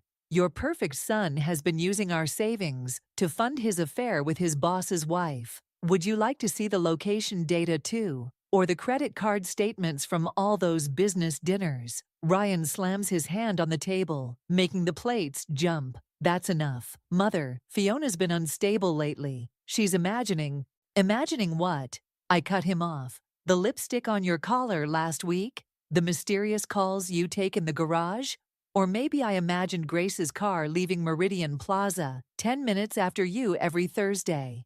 Emily's hands shake as she sets down my phone. "Ryan, please tell me this isn't true." Of course it's not true, but his voice cracks, that familiar tell when he's lying. She's trying to destroy everything I've built because she's jealous of my success. I laugh, and the sound surprises even me, sharp and cold as broken glass. Success? Is that what you call embezzling company funds to keep your mistress in a luxury apartment? You bitch, Ryan stands, looming over me. You think you're so clever with your little tracking apps and investigations. You're nothing but a washed-up programmer playing detective. Ryan, Emily gasps, but I hold up my hand. No, let him finish. Let him explain to you why he's been stealing from our accounts. Let him tell you about the Singapore position. The one Mark doesn't actually know about yet, because it's just an escape plan with Grace. My phone buzzes again. This time it's a text from Olivia. Mark's on his way. Grace confessed everything. Ryan must see something change in my expression, because he grabs his keys. This is ridiculous. I don't have to listen to these accusations. Running to Grace? I call after him. Better hurry. Mark should be there any minute. He freezes in the doorway, and for the first time, I see real fear in his eyes. Emily stands shakily, her perfect world crumbling around her. I trusted you, I say quietly. We both did. But you forgot something important, Ryan. You forgot that before I was your wife, before I was just a housewife, I was the person who designed the security systems you thought you could outsmart. The sound of a car pulling into our driveway makes Ryan flinch. Through the window, I see Mark Turner stepping out, his face set in stone. You wanted new beginnings. I pick up my wine glass, raising it in a mock toast. Well, here they come. The front doorbell rings, and 3 years of lies begin their final unraveling. Emily sinks back into her chair, her pot roast growing cold, while I stand ready to watch everything burn. Sometimes, revenge doesn't need to be served cold. Sometimes, it just needs perfect timing. The aftermath of dinner spreads through our house like a toxic cloud. Mark and Ryan's shouting match in the study has devolved into tense silence, while Emily sits in the living room, mechanically folding and refolding her napkin. I stand in the kitchen, washing dishes that don't need washing, listening to the tick of the clock on the wall. The front door opens and closes. Grace's heels click across the hardwood floor. I recognize her walk now, after all those surveillance videos. She pauses in the kitchen doorway, her designer outfit slightly disheveled, mascara smudged beneath her eyes. He said you were unstable, she says quietly. That you were imagining things because you couldn't handle losing your career.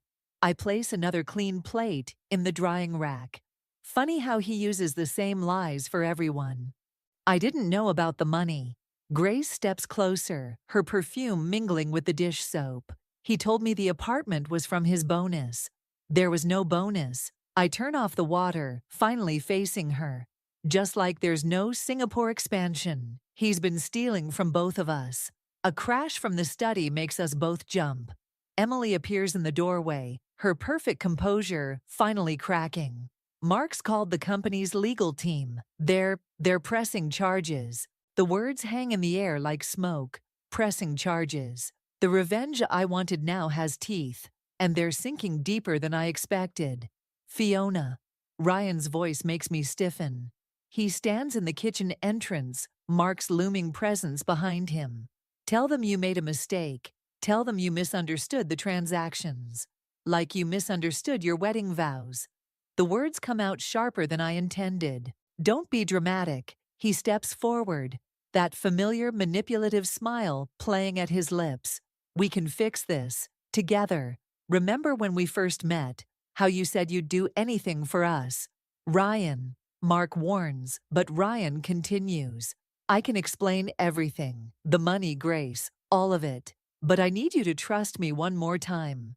For a moment, I almost want to believe him. 3 years of marriage, of shared dreams and promises, pull at me like gravity. Then I notice Grace's hand trembling as she grips her purse. See Emily's devastated expression, and something inside me hardens. Trust you. I reach for my laptop, opening files I've spent weeks compiling. Like you trusted me with this? The screen fills with transaction records, text messages, location data, a digital trail of betrayal laid bare. But it's the last file that makes Ryan's smile finally fade. Photographs from his private email, documenting more than just an affair. Corporate espionage? Mark's voice is deadly quiet. You've been selling our patents? Ryan lunges for the laptop, but I'm faster, stepping back. The money wasn't just for Grace, was it? You needed it to cover your tracks with your other buyers. You bitch! He swings at me, but Mark grabs him, pinning him against the counter. Grace lets out a small scream, and Emily sinks into a kitchen chair. I trusted you, I say, my voice steady despite my racing heart. Even when I found the first discrepancies, I wanted to believe there was an explanation. But you didn't just betray me, Ryan. You betrayed everyone in this room. The sound of sirens grows in the distance. Mark must have called them before confronting Ryan. Grace backs away toward the door, her face ashen. I'm sorry, she whispers, though I'm not sure to whom. Ryan struggles against Mark's grip. You have no idea what you've done. When this gets out, it already has. I show him my phone, where Olivia's text glows. Documents received. Legal team processing everything now. The sirens are louder now. Red and blue lights painting our kitchen walls like a garish nightmare. Emily reaches for my hand, surprising me. I should have seen it, she says softly. All those times he said you were imagining things. We all wanted to believe him. I squeeze her hand, watching as police cars pull into our driveway. That's what makes a good liar so dangerous. Ryan's face contorts with rage and fear as uniformed officers approach our door. In this moment, I should feel triumph, satisfaction, the sweet taste of revenge. Instead, I feel something unexpected. Freedom. The weight of secrets and lies lifts from my shoulders like a heavy coat, leaving me lighter, clearer. Sometimes the truth doesn't set you free. Sometimes you have to set it free yourself. And damn the consequences. The police station's fluorescent lights cast harsh shadows across Mark's face as he slides a manila envelope across the interview room table. There's more, he says, his voice tight. The patents weren't just being sold. They were being weaponized. I open the envelope with trembling fingers, spreading out documents that make my stomach turn. Lines of code I recognize. My code, from projects I'd worked on years ago, twisted and repurposed into something malicious. Ryan didn't just steal from the company, Mark continues.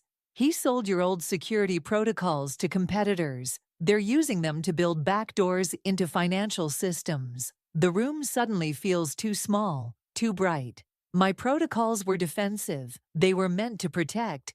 I know. Mark rubs his temples. That's why we need your help. You're the only one who understands how these systems work. A detective enters, carrying coffee I didn't ask for. Mrs. Carter, we'll need you to testify about the original code architecture. No. The word comes out before I can stop it. I can't be involved. The evidence you have is enough. It's not. Mark leans forward. Without your testimony, Ryan's lawyers will claim the code modifications were authorized. He's already spinning a story about you hacking company servers for revenge. My coffee cup trembles, dark liquid sloshing over the rim. Of course, Ryan would try to turn this around, make me the villain. Even now, he's playing chess while I'm playing catch-up. My phone buzzes. Olivia, Emily's at my house. She found something in Ryan's old files. Come quick. I need time to think, I tell Mark, standing up. The detective starts to protest, but Mark waves him off. 24 hours, Mark says. That's all we can give you. The drive to Olivia's house feels surreal. Streetlights blurring past like stars. Emily meets me at the door, clutching a leather portfolio I recognize from Ryan's study. I was cleaning, she says, hands shaking as she opens it. I thought if I kept things normal. Inside are more documents, bank statements, offshore accounts, and emails dating back 5 years. Before our marriage, before everything. He planned this, Emily whispers. He chose you because of your expertise, because you could give him access to... Stop. The word comes out sharp enough to make both Emily and Olivia flinch. I scan the emails, each one a knife twisting deeper. Ryan discussing my capabilities with unknown contacts, evaluating my potential usefulness, planning how to convince me to leave my job. Fiona, Olivia starts, but I'm already moving, grabbing my keys. Where are you going? Emily calls after me. To finish this, the drive to the detention center, where they're holding Ryan, takes 20 minutes. I spend each one remembering every lie, every manipulation, every moment I doubted myself because he told me I was being paranoid. He's waiting in the visitation room, orange jumpsuit stark against his pale skin. The smile he gives me is the same one he used when telling me I was imagining things. I knew you'd come, he says. You always were predictable. Like how you predicted I'd quit my job to support your career. I lay Emily's portfolio on the table between us. Or how you predicted I'd be too broken to notice what you were doing with my old code. The smile falters, just slightly. Everything I did was for us. No. I lean forward, dropping my voice. Everything you did was because you underestimated me. You thought I was just a housewife who wouldn't understand.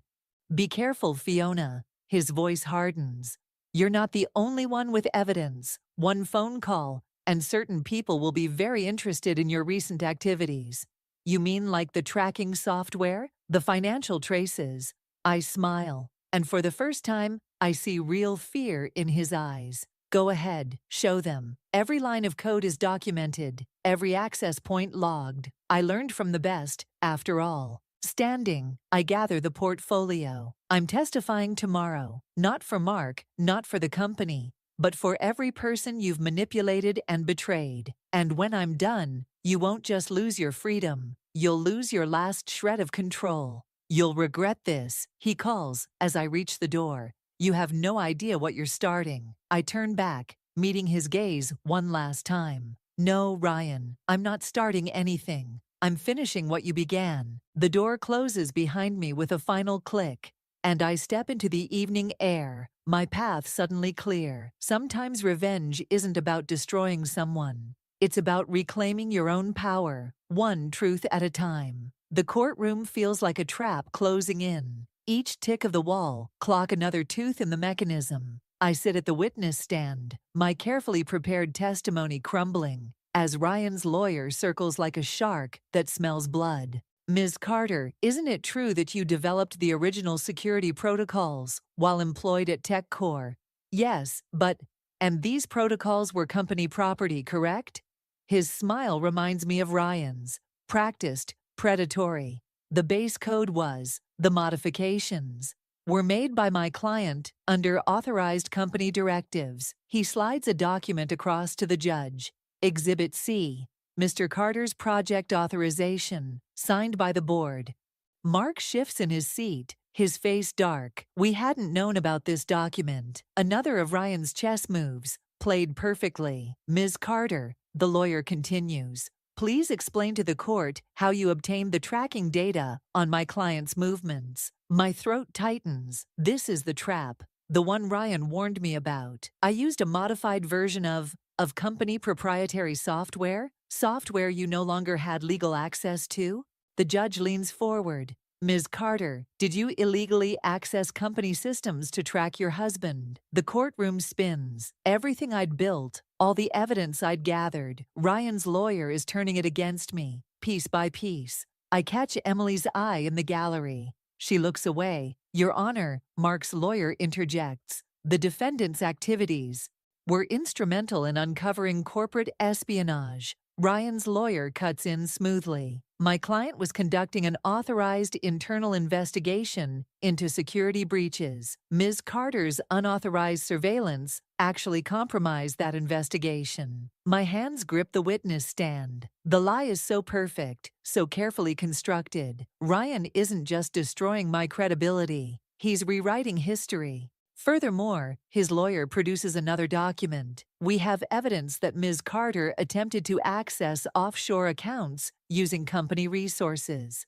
Those were Ryan's accounts. I protest, but my voice sounds weak even to me. Accounts used in the authorized investigation, which you attempted to compromise. The judge calls a recess, but the damage is done. In the hallway, Mark approaches with his lawyer, their faces grim. He planned this, Mark says, quietly. The board authorization, the investigation cover story. He's been setting this up for months. What about the patent sales, the stolen money? All documented under official company operations. Mark's lawyer shakes his head. He had paperwork for everything. We can't prove it was fraudulent without my testimony. I lean against the wall, feeling the cold marble against my spine, which he just destroyed. Olivia appears, clutching her phone. Fiona, it's worse. Someone leaked your tracking software to the press. They're calling it corporate surveillance, saying you were spying on multiple employees. Ryan, I whisper, of course. He's not just discrediting my testimony. He's making me the villain of the story. Grace passes by with her lawyer, not meeting anyone's eyes. She's cut a deal, I realize. Ryan's offered her immunity in exchange for supporting his version of events. My phone buzzes. An email from the district attorney. They're considering charges against me for corporate espionage and illegal surveillance, the very crimes I was trying to expose. We can fight this, Mark starts, but I shake my head. He wins. The words taste like ash. He took everything I had, my marriage, my career, my reputation, and turned it into a weapon against me. Emily approaches hesitantly, holding a newspaper. The headline makes my stomach lurch. Tech wife's revenge. Plot exposes corporate privacy concerns. I'm sorry, she whispers. I never thought he would.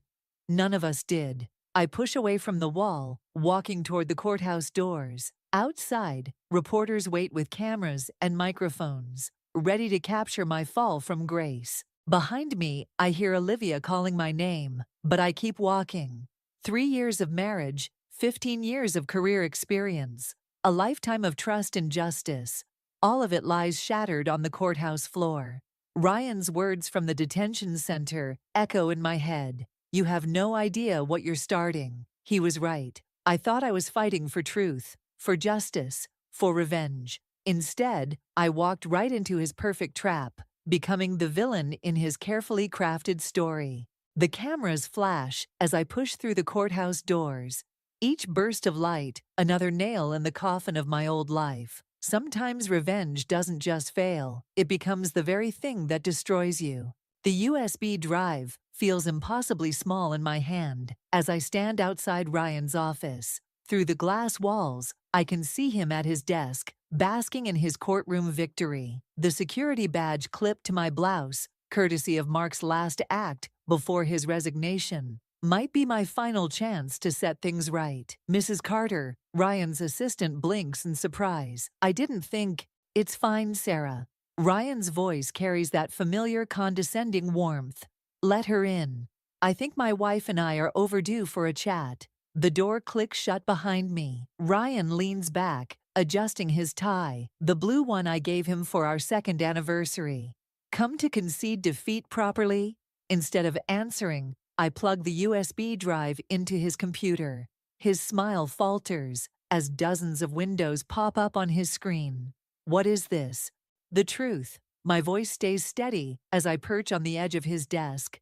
Not the sanitized version you fed the court, the real logs, showing every transaction, every meeting, every lie. He starts to reach for the computer, but I catch his wrist. Touch it, and these files automatically upload to every board member, the SEC, and 3 major tech blogs. You're bluffing. But uncertainty creeps into his voice. The court already ruled. The court ruled on what they could prove. But you taught me well, Ryan. Sometimes the best revenge isn't about winning. It's about having better leverage. His screen fills with more documents, the real board authorizations, showing his forgeries, Grace's original emails, detailing their plan, the actual financial trails he thought he'd hidden. How did you get access? You really should change your passwords more often. Emily Carter 58 isn't exactly cryptographic genius. The color drains from his face as he scrolls through the files. This will destroy everything. The company, the deals, your perfect facade. I stand, moving toward the door. That's the point. Wait. He rises, desperation replacing his usual confidence. We can make a deal, whatever you want, money, position, full confession. Like the deal you made with Grace? The words strike like physical blows. Or the one you made with those tech companies, selling out everything I built? I did it for us. He slams his hand on the desk. Everything I built, every move I made, was for yourself. Emily's voice cuts through the room. She stands in the doorway, holding her own USB drive. I found your original plans, Ryan. From before you even met Fiona. Ryan's face contorts. Mother, you don't understand. I understand perfectly. Emily steps inside, closing the door. I understood when I found your notes about targeting Fiona for her expertise. I understood when I discovered your offshore accounts, the ones you've had since before the marriage. You helped me destroy her credibility. He snarls. You sided with me. I protected you, like I always have. Emily's voice cracks. But I can't protect you from this. His computer chimes. New windows opening. Board members responding to emergency messages. Security alerts flashing across the screen. What have you done? Ryan whispers. Nothing you haven't already done to yourself. I move toward the door. The board has everything now. The real documents, the genuine trails. Your perfect trap is about to snap shut on you instead. He lunges for his phone, but it's already too late. Through the glass walls, we can see security approaching, followed by stern-faced board members. You'll go down with me, he threatens. Everything you did was documented and authorized. I hold up another drive. Mark signed off on my internal investigation before he resigned. Everything I did was legal, unlike your corporate espionage. The door opens. Board members file in, their faces grim. Ryan straightens his tie one last time, trying to summon his old confidence, but it crumbles under the weight of truth. Sometimes, I say quietly, the best revenge isn't about destroying someone. It's about letting them destroy themselves. As security escorts Ryan out, Emily touches my arm. I'm sorry I didn't see it sooner. We see what we want to see. I watch Ryan disappear down the hallway, his shoulders finally slumped in defeat. Until we can't anymore. The board chairman approaches with a thick envelope. Mrs. Carter, we'd like to discuss your future with the company. I take the envelope, feeling its weight, not just paper, but possibility. Sometimes revenge doesn't end in destruction. Sometimes it ends in resurrection. The corner office still smells of fresh paint and new beginnings. My laptop screen glows with lines of code. Not weapons or traps this time, but shields. Protection.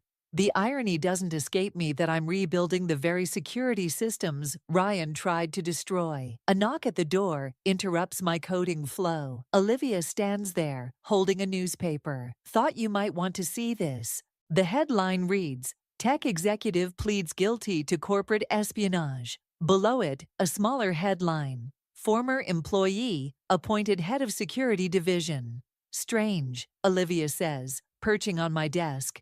They didn't mention you were his wife. Ex-wife. I close the newspaper. And that's exactly how I want it. My phone buzzes. A text from Emily. Signed the house over today. It's yours now. I type back a quick thank you, remembering our last conversation in the kitchen, where everything started. She'd said something that stuck with me. Sometimes the strongest walls aren't the ones we build around ourselves, but the ones we tear down. The elevator chimes, and Grace steps out, clutching a cardboard box. Her eyes meet mine through the glass walls. For a moment, we just look at each other, two women who trusted the same lie. She sets the box by the reception desk and leaves without a word. Inside, I know I'll find the evidence she kept as insurance against Ryan, now surrendered as her final act of penance. The board meeting starts in 10, Olivia reminds me. Ready to present the new security protocols? I stand, smoothing my blazer. Almost. Just need to finish this last sequence. My fingers fly over the keyboard, adding one final layer to the system. Not just protection against external threats, but internal ones too. A safeguard against the kind of manipulation and betrayal that Ryan specialized in. You know, Olivia says quietly, When you first found those withdrawals, I thought you were going to destroy him. I did too. I saved the code and closed my laptop. But revenge isn't always about destruction. Sometimes it's about reconstruction. The conference room fills with board members, their faces expectant. As I set up my presentation, I catch a glimpse of my reflection in the window. No longer the housewife who wouldn't understand, but not quite the same engineer I was before either. Something new, forged in the fire of betrayal and tempered by choice. My phone buzzes one last time. An unknown number. You were right. About everything. R. I delete the message without responding. Some bridges aren't meant to be rebuilt. Mrs. Carter, the board chairman gestures for me to begin. Show us what you've created. I stand before them, my presentation ready, but instead of launching into technical specifications, I start with a simple truth. Security isn't just about keeping threats out. It's about recognizing them before they become part of your foundation. The board members lean forward, interested. Through the glass walls, I can see Olivia giving me a thumbs up, while Emily waves from the reception area, dropping off lunch like she still does sometimes. Not out of obligation now, but choice. My new security system fills the screen behind me. Complex, elegant, and unlike anything Ryan could have twisted or sold. Because this time, it's built not just with code, but with understanding.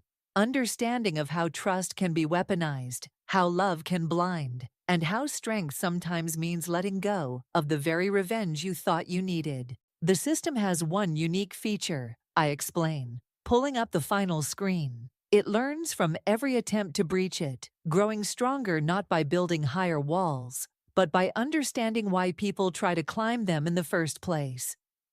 As I launch into the technical details, I realize that's exactly what I've done too. Grown stronger not by destroying Ryan, but by understanding how he almost destroyed me. The revenge I thought I wanted has transformed into something else entirely. Not an ending, but a beginning. The code on the screen pulses with possibility. Each line a promise of protection. Each function a lesson learned.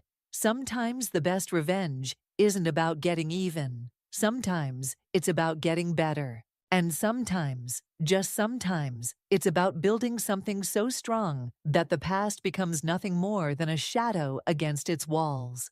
I was sitting at my desk, surrounded by the usual chaos of a school counselor's office.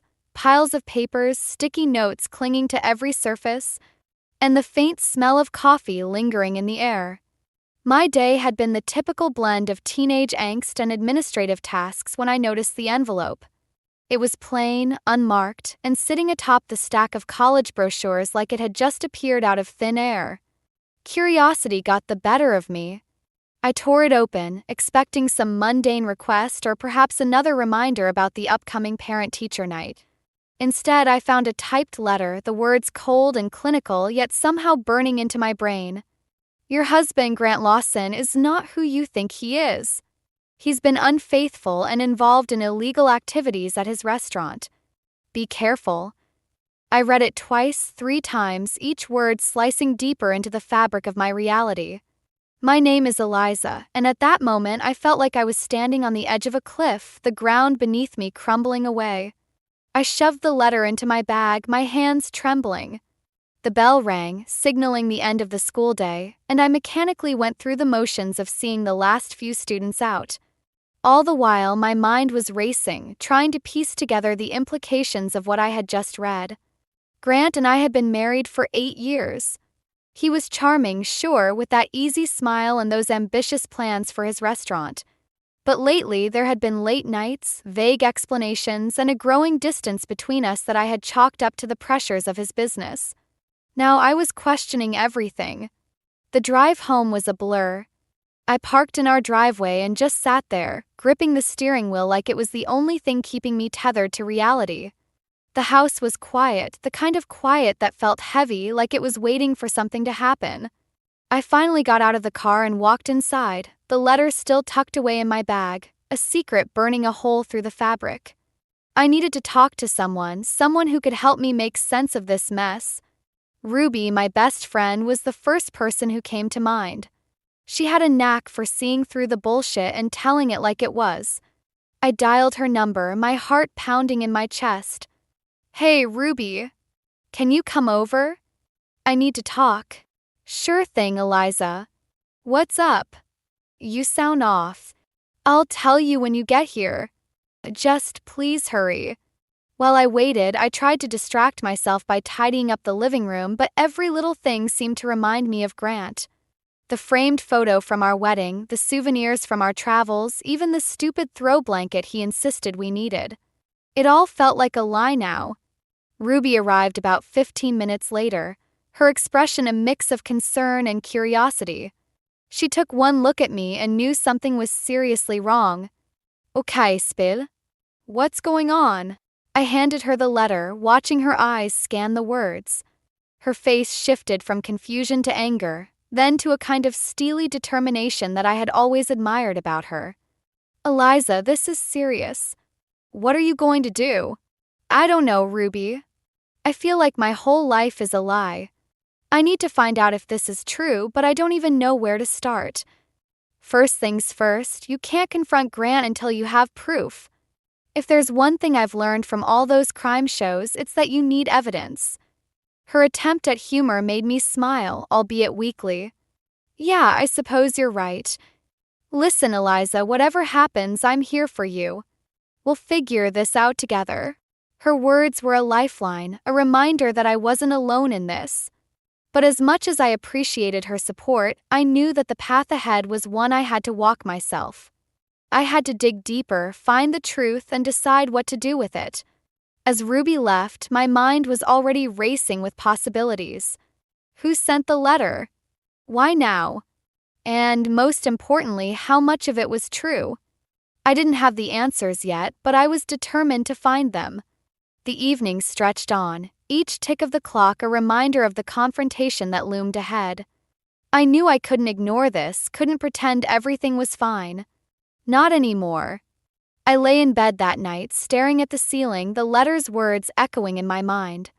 I knew this was just the beginning, that the truth was out there waiting to be uncovered. And I was going to find it, no matter what it took. The next morning, I woke up with a sense of dread hanging over me like a storm cloud. Grant was already gone, his side of the bed cold and untouched, a silent reminder of the growing distance between us. I went through the motions of getting ready, but my mind was elsewhere, tangled up in the implications of that letter. At breakfast, I noticed the little things that had become routine: the empty coffee cup he left on the counter, the way he never seemed to be around for breakfast anymore. I tried to shake off the feeling, focusing instead on the day ahead. But the truth was, the letter had planted a seed of doubt that was quickly taking root. When I got to work, I found it hard to concentrate. My students' problems felt trivial compared to the chaos brewing in my own life. During lunch, I called Mabel, Grant's mother. I needed her wisdom, her quiet strength.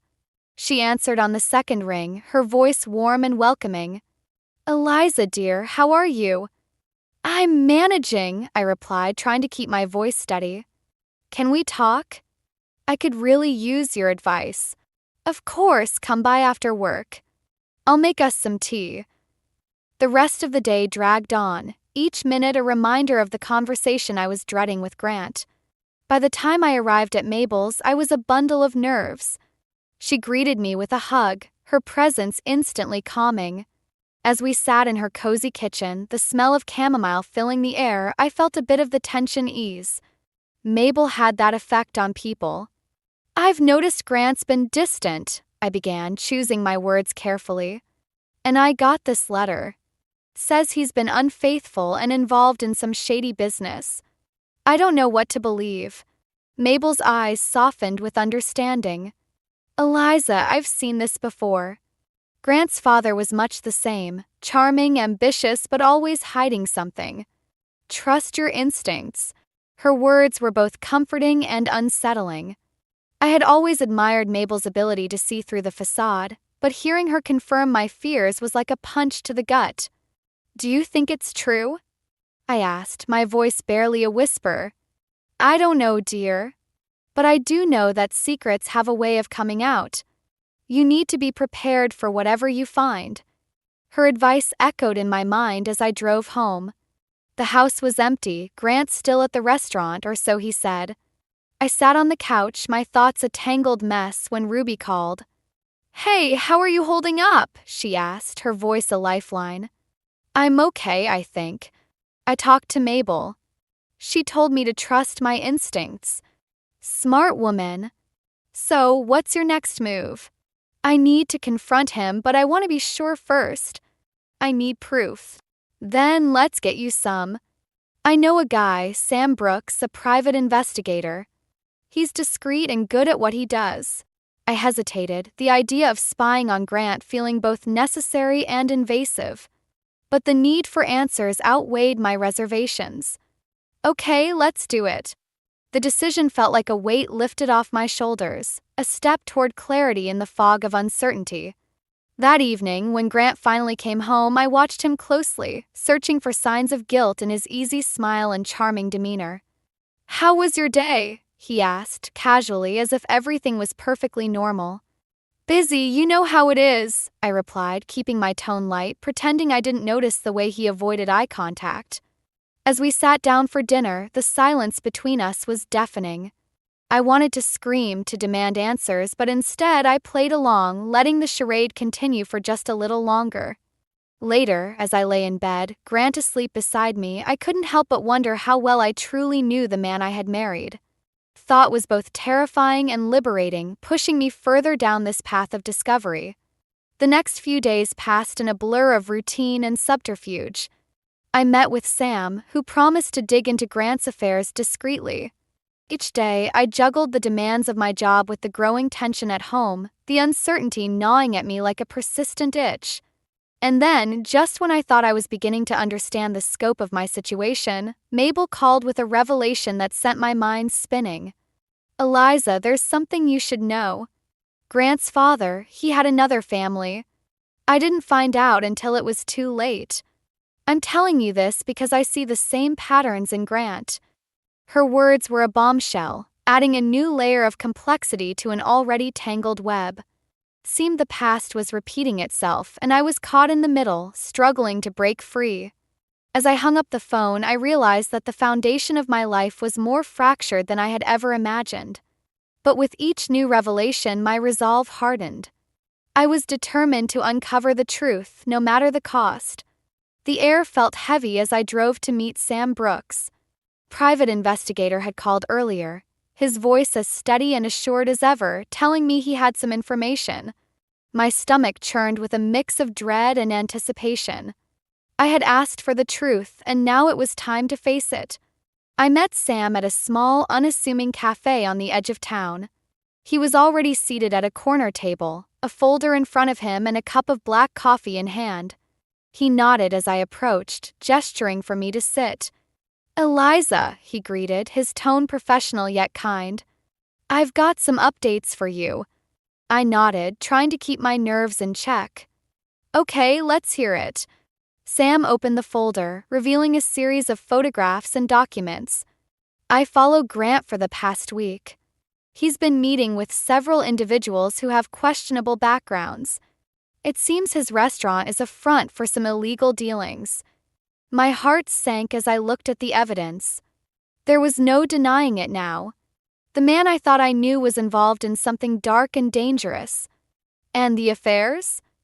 I asked, my voice barely above a whisper. Sam hesitated, then handed me a photo. It showed Grant with a woman I didn't recognize, their body language intimate and familiar. "I'm sorry, Eliza. This isn't easy to see." I felt a cold numbness spread through me, a mix of betrayal and anger. I had suspected, but seeing it confirmed was a different kind of pain. "What do I do now?" I asked, more to myself than to Sam. "That's up to you. But whatever you decide, you should be prepared. People like Grant don't always react well when cornered." I nodded, my mind racing. I needed to confront Grant, but I also needed to protect myself. And there was the matter of Mabel's revelation about Grant's father. It was all too much, yet I couldn't ignore it. As I left the cafe, the weight of the truth settled on my shoulders. I drove home, the photographs and documents burning a hole in my bag, a constant reminder of the storm brewing in my life. When I got home, Grant was there, sitting on the couch, his expression unreadable. Tension in the room was palpable as I walked in, my resolve hardening with each step. "Eliza, we need to talk," he said, his voice calm but with an edge of something I couldn't quite place. "Yeah, we do," I replied, setting my bag down with a deliberate thud. He looked at me, his eyes searching mine for a clue to my thoughts. "I've been meaning to tell you about some changes at the restaurant," he began, his words careful and measured. "Changes? Is that what you call it?" I shot back, unable to keep the bitterness from my voice. He flinched, a crack in his calm facade. "What do you mean?" I took a deep breath, pulling out the photos and documents, laying them on the table between us. "I know, Grant. I know about the affairs, the illegal activities. Everything." His face paled, his eyes darting to the evidence, then back to me. "Eliza, I can explain." "Explain? You've been lying to me, to everyone. How can you possibly explain this?" His charm faltered, replaced by a desperation I hadn't seen before. "I was trying to fix things, to make something of myself. It just got out of hand." "Out of hand?" I repeated, incredulous. "You've put us all at risk, Grant. This isn't just about you anymore." He stood, running a hand through his hair, his frustration evident. "I didn't want to drag you into this. I thought I could handle it." "Well, you were wrong," I said, my voice steady despite the turmoil inside me. "And now we have to deal with the consequences." The room fell silent, the weight of our unspoken fears hanging between us.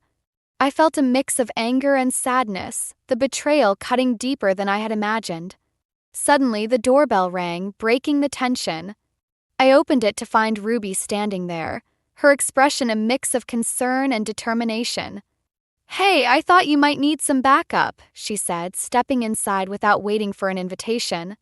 Her presence was a balm, a reminder that I wasn't alone in this fight. Grant looked between us, realizing that the facade he had carefully constructed was crumbling, and there was no going back.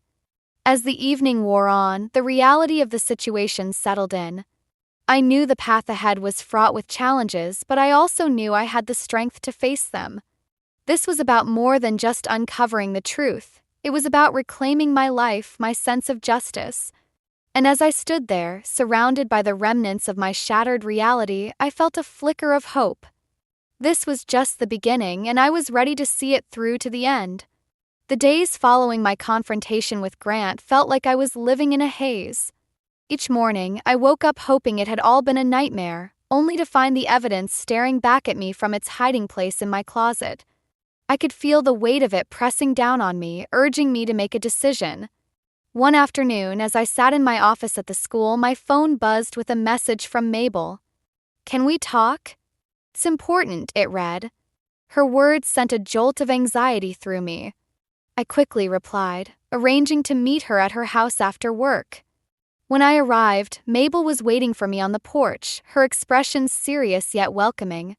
She led me inside, and we settled into the living room, the familiar comfort of her home providing a small respite from the chaos of my thoughts.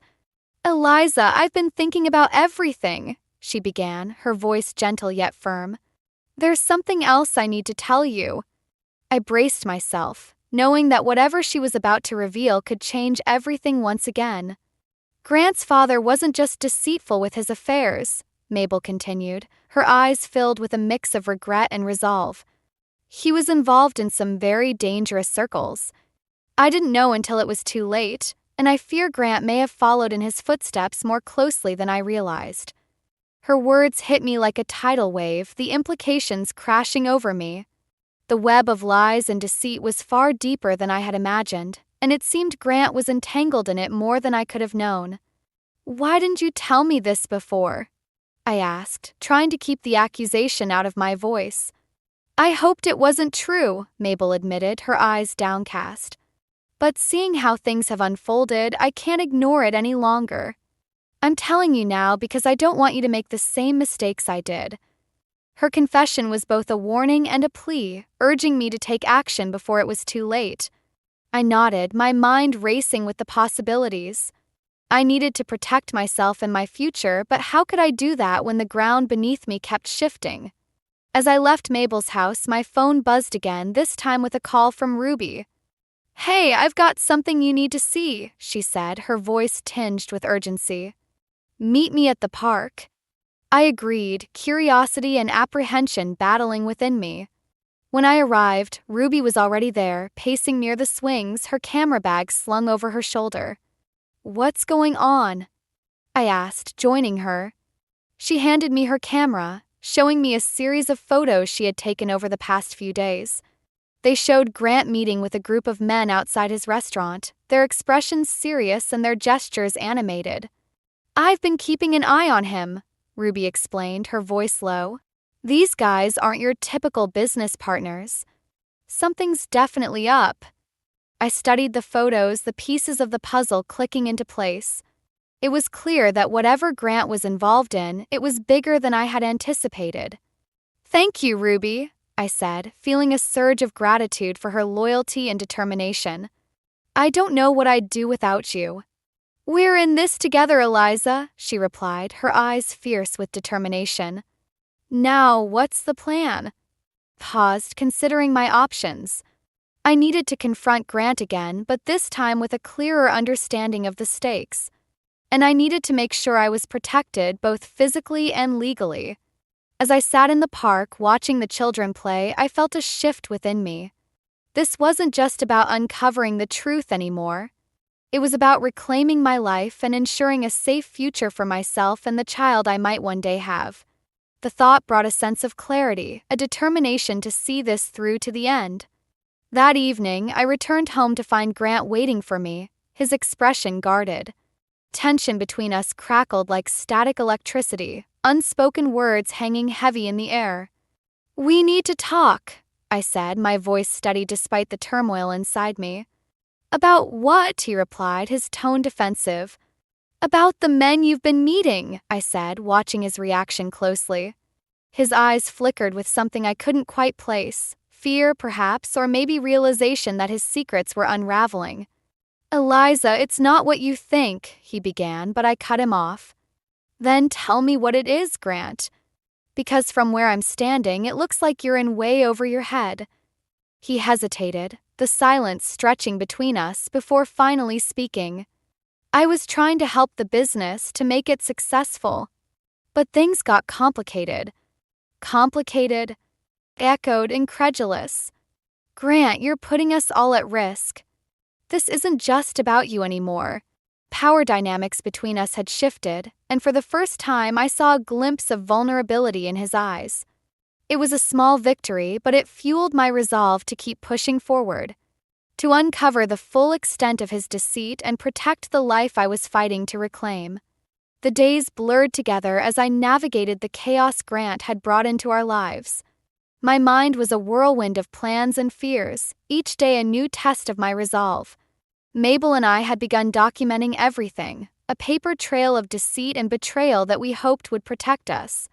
But with each passing day, the stakes seemed to rise, the shadows of Grant's actions growing longer and more menacing. One evening, as I sat at the kitchen table, sorting through the documents Mabel and I had gathered, Grant walked in. His presence filled the room, an unspoken tension crackling between us. I could feel his gaze on me, the weight of his scrutiny heavy on my shoulders. "Eliza, we need to talk," he said, his voice a mix of frustration and something else, something darker. I looked up, meeting his eyes with a steady gaze. "About what, Grant? The lies or the danger you've put us in?" He flinched, a flicker of something like guilt crossing his features. "I'm trying to fix it, you know. I'm doing everything I can."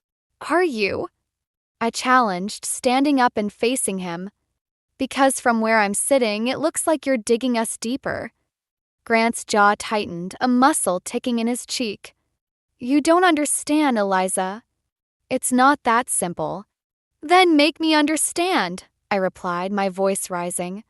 "Because all I see are secrets and lies." The silence stretched between us, thick and suffocating. I could see the conflict in his eyes, the war between his ambition and the reality he had created. It was a moment of vulnerability, but it was fleeting, quickly replaced by the defensive mask he wore so well. "I'm handling it," he insisted, his tone firm, but I could hear the cracks forming beneath it. Before I could respond, the doorbell rang, slicing through the tension like a knife. I moved to answer it, finding Ruby on the other side, her expression urgent. "Eliza, we need to talk," she said, glancing past me to where Grant stood. "Now?" I nodded, stepping outside with her, the cool evening air a welcome relief from the suffocating tension inside. "What's going on?" I asked, my heart pounding. "I've been digging deeper," Ruby said, her voice low and serious. "And I found something big. Grant's business isn't just a front, it's tied to a network of money laundering. This is serious, Eliza." Her words hit me like a punch to the gut, the implications spinning through my mind. This was bigger than I had imagined, the danger more immediate and real. "What do I do?" I asked, my voice trembling slightly. "We need to act fast," Ruby replied, her determination unwavering. "You have to get out of there, Eliza." "It's not safe." I nodded, the decision crystallizing in my mind. I couldn't stay, not with the threat looming over us. But leaving meant accepting the end of everything I had built with Grant, the life we had shared unraveling like a frayed thread. As I re-entered the house, the gravity of the situation settled over me like a shroud. Grant was still in the kitchen, his back to me as he stared out the window. "I'm leaving," I said, my voice steady despite the fear clawing at my insides. He turned, surprise and disbelief etched on his face. "What?" "You can't just—" "I can and I will," I interrupted, my resolve firm. "I have to protect myself, Grant. I have to protect our future." His expression shifted, a mix of anger and desperation. "Eliza, please. I can fix this." "No, you can't," I replied, my heart aching with the truth of it. "You've made your choices, and now I have to make mine." The silence that followed was heavy, the finality of my words hanging in the air. I turned away, moving to gather my things, each step a reminder of the life I was leaving behind. As I packed a bag, my mind raced with the possibilities, the uncertainty of the future looming large. But beneath the fear and doubt, there was a flicker of hope, a belief that I could rebuild, that I could find a way forward. With one last look at the home we had shared, I stepped out into the night, the path ahead uncertain but necessary. This was about more than revenge or justice. It was about reclaiming my life, my sense of self, and forging a new path in the face of betrayal. As I drove away, the weight of the past slowly lifted, replaced by a newfound determination. I didn't know what the future held, but I knew I had the strength to face it, to rise above the chaos and carve out a new beginning. I stood in the dimly lit hallway of Mabel's house, the weight of my decision pressing down on me. I had left Grant and everything that tied me to him, but the sense of relief I'd hoped for hadn't come. Instead, I felt adrift, the future an uncertain blur. Mabel sat across from me, her presence a comforting constant in the chaos. "You did the right thing, Eliza," she said softly, her voice a balm to my frayed nerves. "I know," I replied, trying to believe it, but doubt lingered like a shadow. "It's just, what now?" "We keep moving forward," Mabel said, her resolve unwavering. "We protect what's left and rebuild." Her words were reassuring, but the path ahead seemed impossibly daunting. As if sensing my hesitation, Mabel reached for my hand, her grip firm and grounding. Before I could respond, my phone buzzed with a message from Sam Brooks. "Need to see you.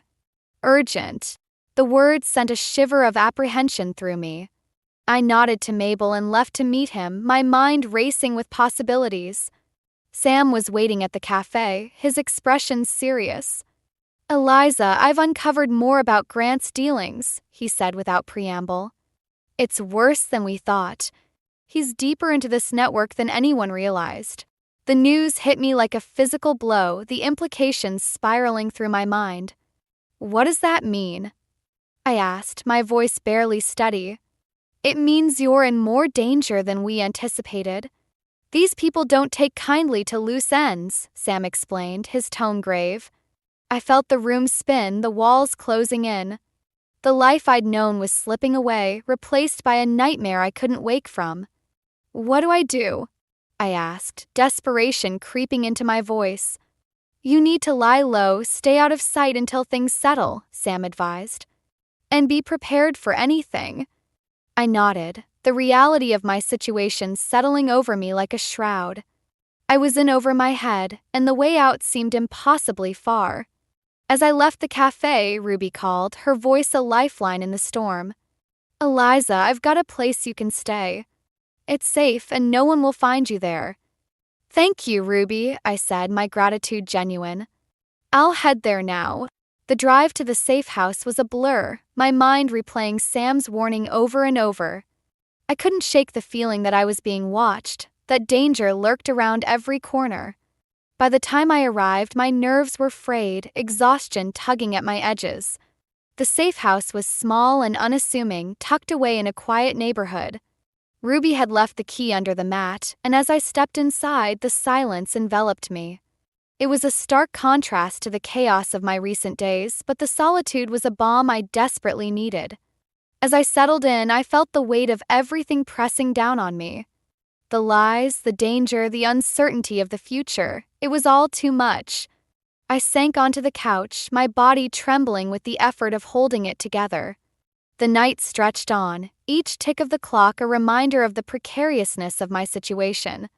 I was alone, isolated from the life I had known, and the uncertainty of what lay ahead was suffocating. Then, just as I thought I had reached my breaking point, the phone rang. It was Grant, his voice a mix of anger and desperation. Eliza, you need to come back. We can fix this. I felt a surge of anger, the audacity of his words igniting something within me.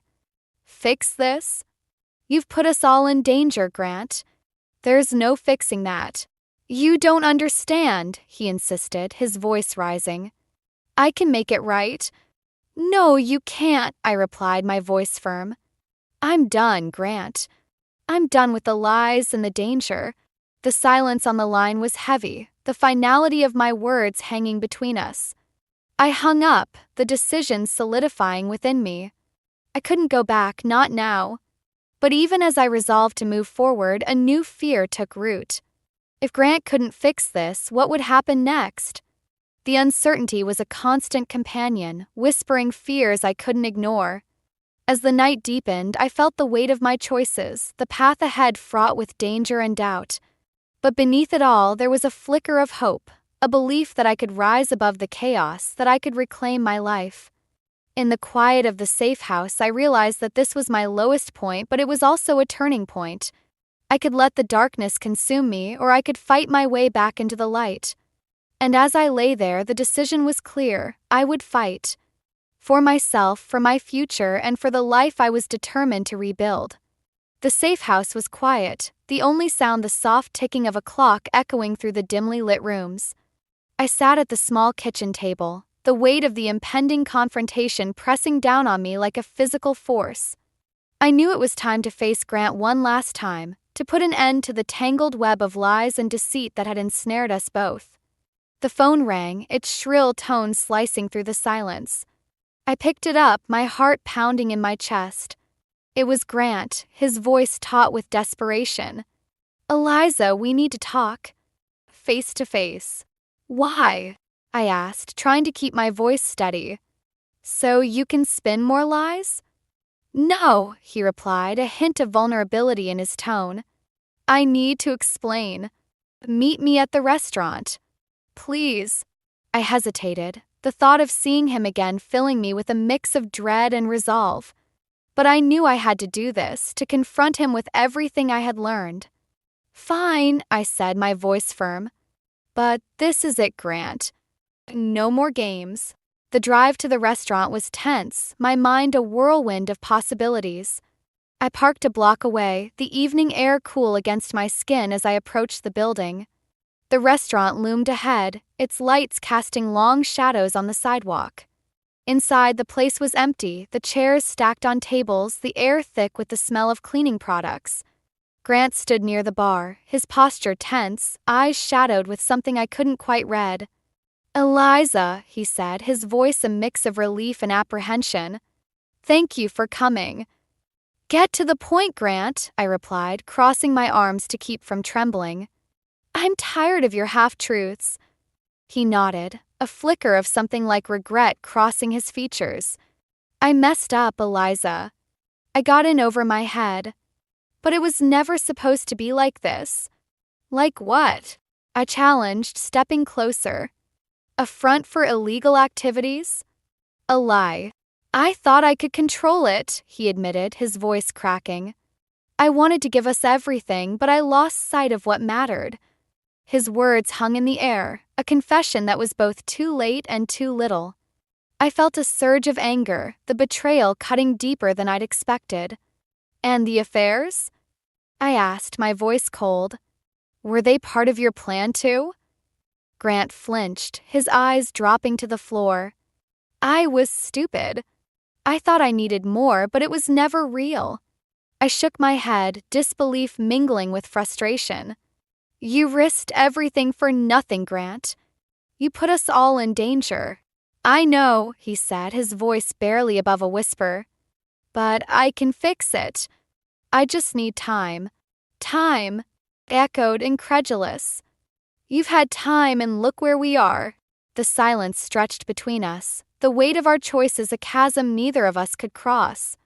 I could see the desperation in his eyes, the fear of losing everything he'd built, but it was too late for that now.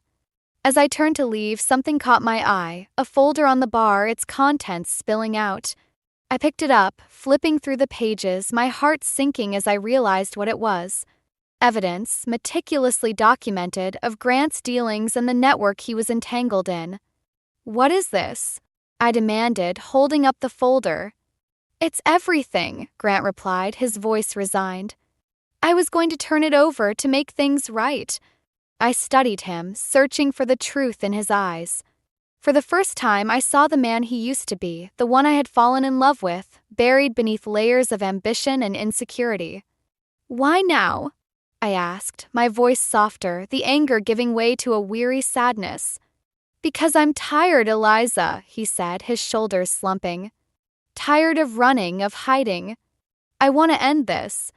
His confession was unexpected, a twist I hadn't anticipated. I felt a flicker of hope, tempered by the reality of our situation. "Then do it," I said, handing him the folder. "Turn it over and maybe we can find a way out of this mess." Grant nodded, taking the folder with a determined expression. "I will." "I promise." As I left the restaurant, the weight of the confrontation lifted slightly, replaced by a cautious optimism. The resolution wasn't perfect, but it was a start, a step towards reclaiming the life we had lost. The themes of justice and redemption had brought us to this point, and as I walked into the night, I realized that the path ahead was still uncertain. But it was one I was ready to face. Confrontation had tested us both, but it had also offered a chance for healing, a chance to rebuild from the ashes of our mistakes. The morning sun filtered through the curtains of Mabel's living room, casting soft patterns across the floor. I sat with her, a cup of tea warming my hands, the air between us filled with a quiet sense of relief. It had been a few weeks since the confrontation with Grant, and though the path ahead was still uncertain, there was a newfound peace in knowing the worst was behind us. Mabel looked at me, her eyes filled with a mix of pride and understanding. "You've come a long way, Eliza," she said softly, her words carrying the weight of our shared journey. "I couldn't have done it without you," I replied, meaning every word. Her support had been a lifeline, guiding me through the storm. We sat in comfortable silence, the bond between us stronger than ever. It was a testament to the resilience of the human spirit, the ability to find strength in the face of adversity. As I sipped my tea, my thoughts drifted to Grant. He had turned over the evidence, and the authorities were now untangling the web he had woven. It was a step towards redemption, a chance for him to make amends, even if it meant facing the consequences of his actions. A knock at the door broke the quiet, and Ruby entered, her presence a burst of energy and warmth. "I brought something for you," she said, handing me a small, wrapped package. I opened it to find a photo album, the pages filled with memories of happier times. It was a reminder of the life I had built, the moments of joy and love that were still worth cherishing. "Thank you, Ruby," I said, touched by her gesture. "This means a lot." "We've been through a lot, but I know you'll come out stronger," she replied, her confidence in me unwavering. As the day unfolded, I felt a sense of closure settling over me. The journey had been tumultuous, but it had also been transformative. I had faced my fears, confronted the truth, and emerged with a clearer sense of who I was and what I wanted. Later, as the afternoon sun dipped below the horizon, I found myself alone in the garden, the cool breeze a gentle reminder of the world's beauty. I placed a hand on my stomach, feeling a flutter of movement, a reminder of the life growing within me. In that moment, I realized that this was the beginning of a new chapter. The themes of justice and protection had guided me through the darkness, and now they would light the way forward. I was no longer defined by the chaos of the past, but by the hope of the future. As I stood there, a lingering question tugged at the edges of my mind. Would Grant truly change? Could he find redemption in the choices he had made? It was a question that would remain unanswered, a reminder that life's complexities often defy simple resolutions. But I knew that whatever happened, I had the strength to face it. I had learned to trust myself, to find courage in vulnerability, and to embrace the unknown with open arms. The journey had tested me in ways I never expected, but it had also revealed a resilience I hadn't known I possessed. And as I looked out at the world, I felt a deep sense of peace, a certainty that I was exactly where I needed to be.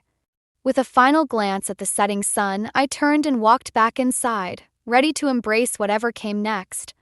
Past was behind me, and the future was a canvas waiting to be painted with the colors of hope and possibility. Hello, I'm Karen, an architect by profession. Today, I'm embracing a new role, that of a bride filled with anticipation. As I make my way down the aisle, every aspect of our wedding, from the vibrant blooms to the carefully curated playlist, reflects my detailed planning. I've always envisioned this day as a page lifted from a romance novel, a joyful celebration of our love. At the altar, I see Terry, my soon-to-be husband, an engineer whose pragmatic, down-to-earth approach complements my artistic spirit. Together, we felt like the ideal pair, each enhancing the other's strengths. As I draw closer, I notice a hint of concern in Terry's eyes, though I attribute it to typical pre-wedding nerves. Nearby, I overhear Terry's mother, Melissa, whispering with an intense, unsettling look. Despite her smiles and compliments, her eyes seem to tell a different story. The ceremony moves forward, but Terry's vows feel somewhat cold, and there's a noticeable hesitation before his "I do." During the ring exchange, Melissa makes a point of taking photos, her tone more cautious than celebratory. At the reception, Melissa delivers subtly critical compliments about my dress. She praises its beauty while gently critiquing its unconventional style, lightly noting that we're celebrating love in our unique way. I brush off Melissa's veiled criticisms about our wedding choices. But before things can escalate, Terry steps in, asking his mother for a private moment with me. His intervention feels more like a resignation than genuine support, adding a strange note to what should be a day of happiness. Looking around the room for reassurance, I hope to find comfort amid the wedding chaos. Yet I can't shake the feeling that something fundamental isn't right. The tension is palpable, and the warning signs are too prominent to ignore any longer. As Terry and I step onto the dance floor for our first dance, the physical space between us mirrors the emotional gulf. Although we move in sync, emotionally we are worlds apart. The song meant to symbolize our union now seems ironically cruel. As the last notes of the music die away, Terry's attempt at comfort only highlighted the deepening gap between us. "So, Mrs. Karen, ready for forever?" he asked, the irony of his question thick in the air. I wanted to share my uncertainties, to question if our future together would always be shadowed by today's discomfort. Instead, I hid my doubts behind a tentative smile, clinging to the hope that the dark clouds hanging over us would eventually clear, and that this rocky beginning wasn't a preview of our future. Little did I know, this day was just the prelude to a challenging period that would test not only the resilience of our marriage, but also the core of my identity. As we raised our glasses in a toast to our union, the celebratory words rang hollow, eclipsed by an unsettling sense of loss. The journey back to my home, a charming 3-bedroom house that symbolized my hard-won independence, marked the start of our shared life. This space was meant to be our sanctuary, the solid foundation for our future together. However, it quickly turned into the battleground for a series of conflicts that felt more like intrusions than the beginnings of marital harmony. Melissa, residing just a short distance away, began to drop by with alarming regularity, often uninvited. Her criticisms were relentless, targeting everything from my cooking to the decor of our home. Whether she was complaining about the taste of my dishes or the choice of bathroom tiles, her critiques were varied yet consistently harsh. Terry's efforts to mediate were weak at best, seeming more performative than genuinely protective. Melissa's intrusions became a regular ordeal. Each visit was another chance for her to assert dominance through thinly veiled insults and critiques. The turning point came one afternoon when Melissa arrived with suitcases in tow, her intentions clear and her sense of entitlement palpable. "This is no ordinary visit," she declared, breezing past me to place her luggage in my favorite cozy corner by the window, a haven for my quiet reflection and reading. "This spot will suit me just fine," Melissa announced, her tone leaving no room for argument. As I watched Melissa settle into our home, my heart sank. I caught Terry's eye, silently pleading for him to step in and protect the sanctity of the place we called ours. In a moment that called for unity, I pulled him aside, my voice shaking with emotion. "This is our home, Terry. Shouldn't we have talked about this together?" His look was distant, missing the warmth that had once comforted me. "Mom's getting older, Karen. It's not fair for her to be alone. She needs to be with family," he explained, emphasizing family in a way that made me feel more like an outsider than a partner. "So I'm not family, is that it?" The words stumbled out, heavy with hurt as tears began to form. Terry replied quickly, his patience thinning. "You know that's not what I mean, Karen, but I owe it to her." "What about what we owe to each other? Aren't we supposed to be building our life together, not adjusting it to include your mom as a permanent third?"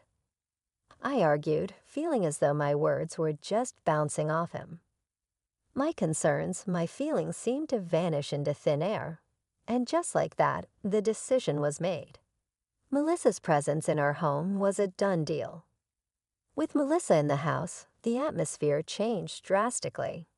Every space that once held our shared dreams now carried the burden of tension and disagreement.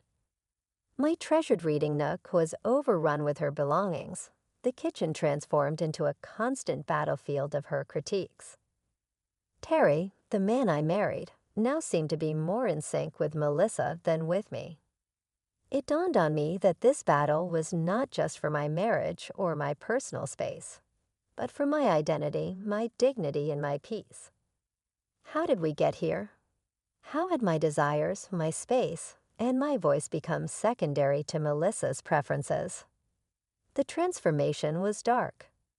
My beloved nook became a symbol of Melissa's encroachment, the kitchen a venue for her endless criticism, and my husband a stranger aligned with what felt like an adversary. This was only the beginning.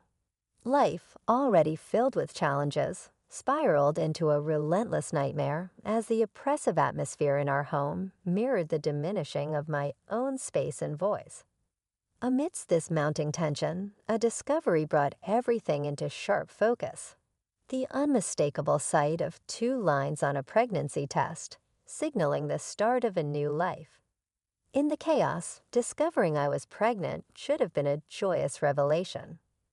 However, the dense, tense air around me turned almost suffocating as I held the pregnancy test, my hands trembling with a mix of excitement and dread. This milestone, which I had always imagined would be one of the happiest moments of my life, now felt like an overwhelming burden. Alone in the bathroom, tears welled up as I confronted my reflection, the reality hitting me hard. The stakes were now much higher. When I finally shared the news with Terry, his reaction was underwhelming. "Well, that's something," he muttered, quickly shifting the conversation to some renovation idea his mother had proposed. Melissa didn't just see my pregnancy as big news. She saw it as her new project. She took it upon herself to manage every aspect of it, from my diet to the birthing plan, all under the guise of being helpful. Her interference soon became oppressive. She critiqued every bite I ate, casting judgmental glances at even the simplest meals and questioning my weight management. Despite my assurances that everything was doctor-approved, she scoffed. Doctors these days have no clue, dismissively convinced her old-school methods were superior to modern medical advice. As my pregnancy advanced, Melissa's control over my life grew even more intrusive. She expected me to maintain our home to her strict standards, regardless of my physical state. "Karen, why isn't the living room clean yet?"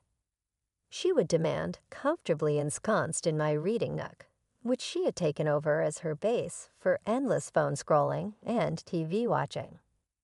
My pleas for rest were ignored, with Melissa dismissing pregnancy as no excuse for laziness. Terry's silence during these interactions only deepened the tension. His lack of support became painfully clear, especially during a dinner that escalated into a heated argument over baby names. Melissa sharply criticized my chosen name, and that was the final straw. "Enough, Melissa.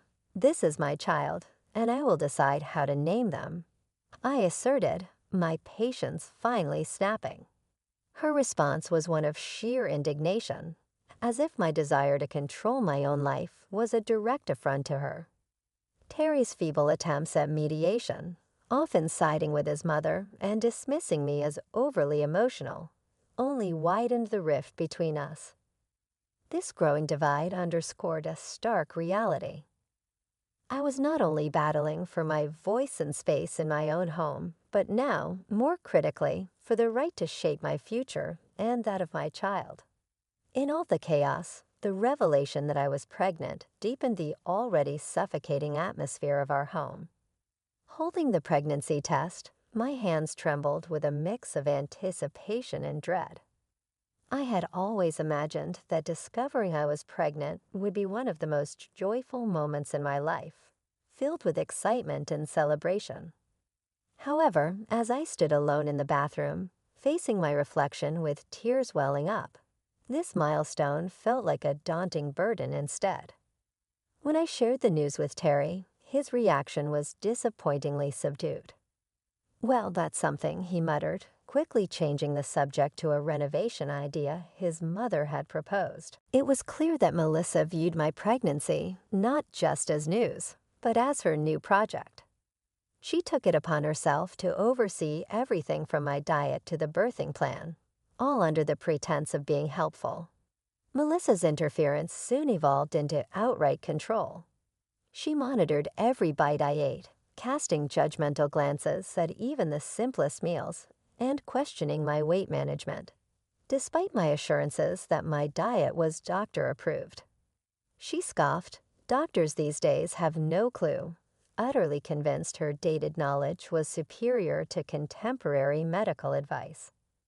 As my pregnancy progressed, Melissa's demands grew increasingly unreasonable. She expected me to maintain the house to her exacting standards, no matter my condition. "Karen, why isn't the living room clean yet?" she would demand, ensconced in my once peaceful reading nook, which she had commandeered for endless phone scrolling and TV watching. My pleas for rest were ignored. Melissa dismissed pregnancy as no excuse for laziness. Terry's silence during these interactions only intensified the tension. His lack of support became glaringly obvious, especially during a dinner that spiraled into an argument over baby names. Melissa's harsh critique of my chosen name was the last straw. "Enough, Melissa. This is my child, and I will decide how to name them," I declared, my patience completely eroded. Her reaction was one of sheer indignation, as if my desire to make decisions about my own life was a direct insult to her. Terry's feeble attempts at mediation, often siding with his mother and dismissing me as overly emotional, only deepened the rift between us. I felt more isolated than ever, trapped in a home that had transformed into a battleground. Where my voice seemed increasingly insignificant, it was no longer just about selecting a baby name. It was about reclaiming my autonomy, my dignity, and the sense of belonging that had been steadily undermined by Melissa's domineering presence. As I stared at the reflection of my once gleaming wedding ring, I scarcely recognized the woman looking back at me. A woman who was gradually losing everything she cherished. Her sanctuary, her self-respect, and most painfully, her resolve to stand up for herself. During one of our tense confrontations, Melissa, brimming with a vindictive sense of triumph, delivered a blow that changed everything. Melissa had insinuated that perhaps I didn't belong in their family if I couldn't handle a simple disagreement. The most excruciating part, though, was Terry's silence. His lack of response was deafening, reinforcing the notion that this struggle had been my harsh reality for much too long. Days melded into one another as I moved through a house that felt less and less like home, clinging to the sole beacon of hope I had left, the life growing inside me. Yet even this small comfort seemed under siege in the increasingly toxic environment. The tipping point came on a cold evening during yet another fraught family dinner. Despite my efforts to craft a flawless meal, Melissa's criticisms were relentless, attacking everything from the seasoning to the execution. Each of her harsh words felt like a physical blow, slowly chipping away at my already brittle confidence. But it was her next taunt, questioning my capability as a mother based on my so-called failure to manage household chores, that cut the deepest. Terry's quiet acceptance of her words was the final push I needed. Fueled by a potent mix of pent-up resentment and sheer desperation, I found my voice. "I've been carrying our child, managing our home, and enduring endless criticism from your mother, and you're telling me to step it up." The shock on their faces was evident, but I was past caring. For too long, I had allowed myself to be diminished and demeaned. But in that moment, I reclaimed my voice. "I'm done. I can't do this anymore." The clarity of my decision sliced through years of suppressed feelings like a beacon of light. It was a declaration of my refusal to endure any more disrespect or emotional torment. My voice quivered with emotion as I spoke, yet I remained resolute. I refused to raise my child in an environment where their mother is constantly undermined. "If this is your idea of family, count me out," I declared, my words ringing with finality. As I rose from the dinner table, leaving their stunned silence behind, gathering only the essentials, I made my way to the door, my hands trembling as I reached for the handle, eager to escape the oppressive atmosphere.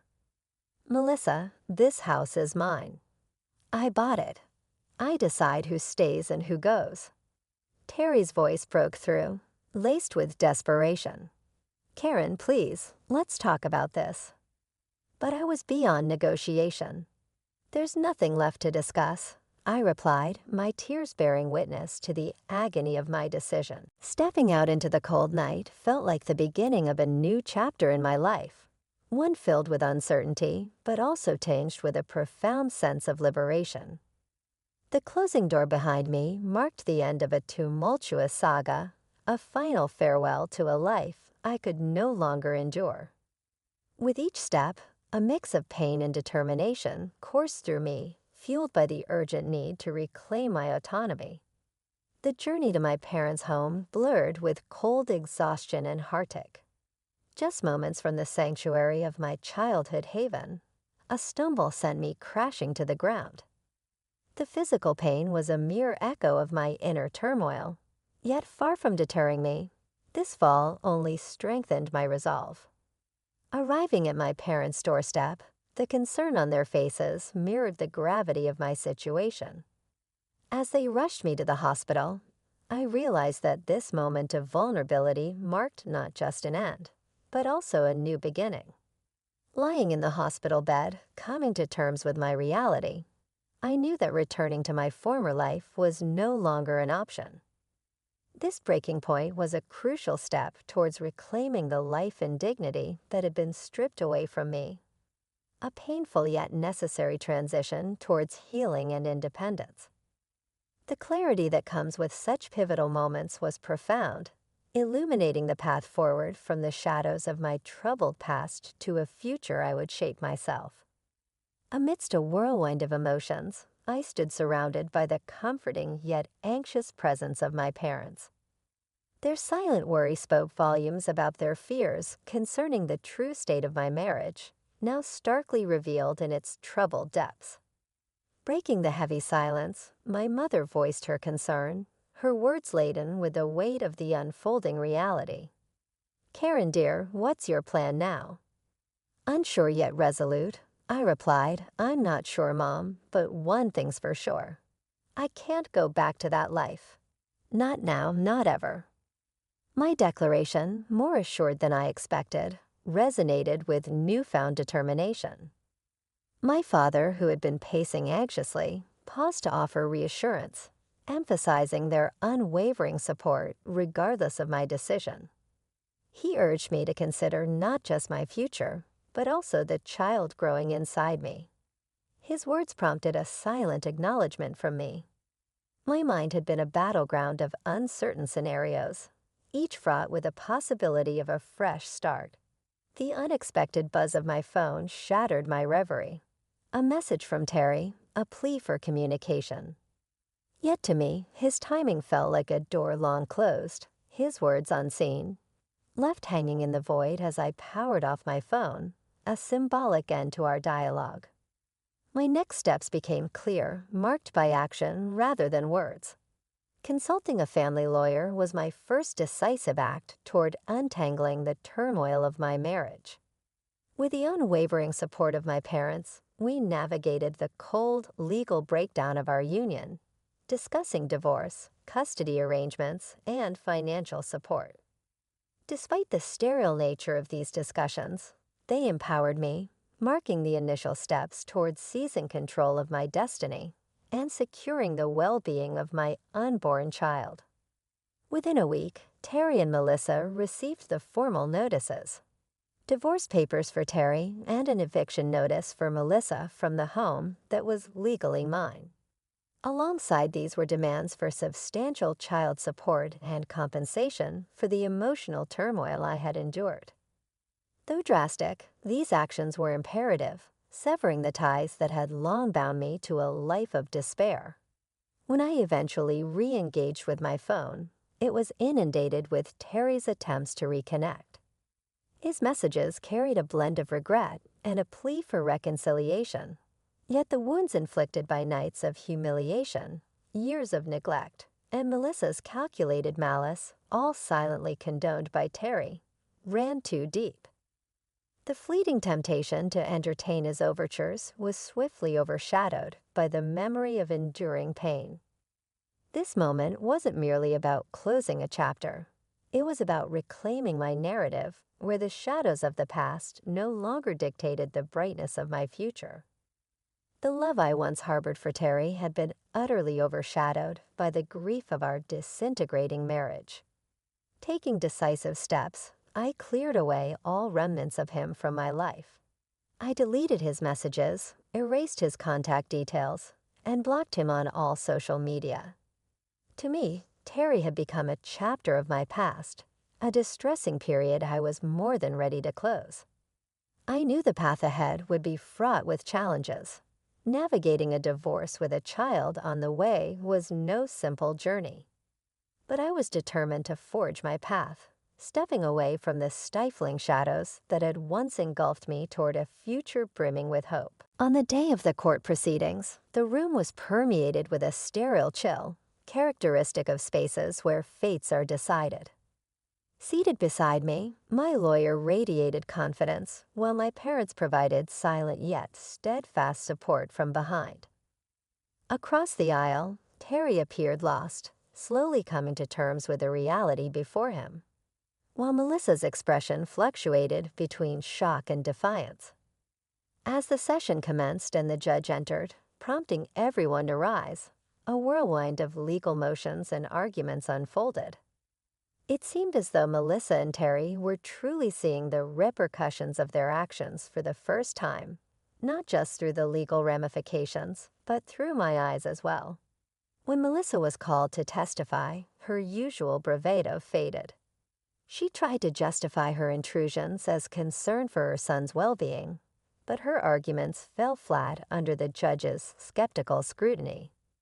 The judge delivered a clear and firm verdict. I was granted a full divorce and sole custody of our unborn child. Terry was mandated to provide child support, and Melissa was hit with a substantial fine for emotional abuse and harassment, leaving her visibly shaken. As the judge's gavel fell, I felt a wave of liberation mixed with a tinge of melancholy. My marriage had not ended with loud confrontations, but rather with the quiet shuffling of papers and the firm, unwavering voice of justice. This chapter of my life was now firmly closed, paving the way for a fresh start free from the burdens of the past.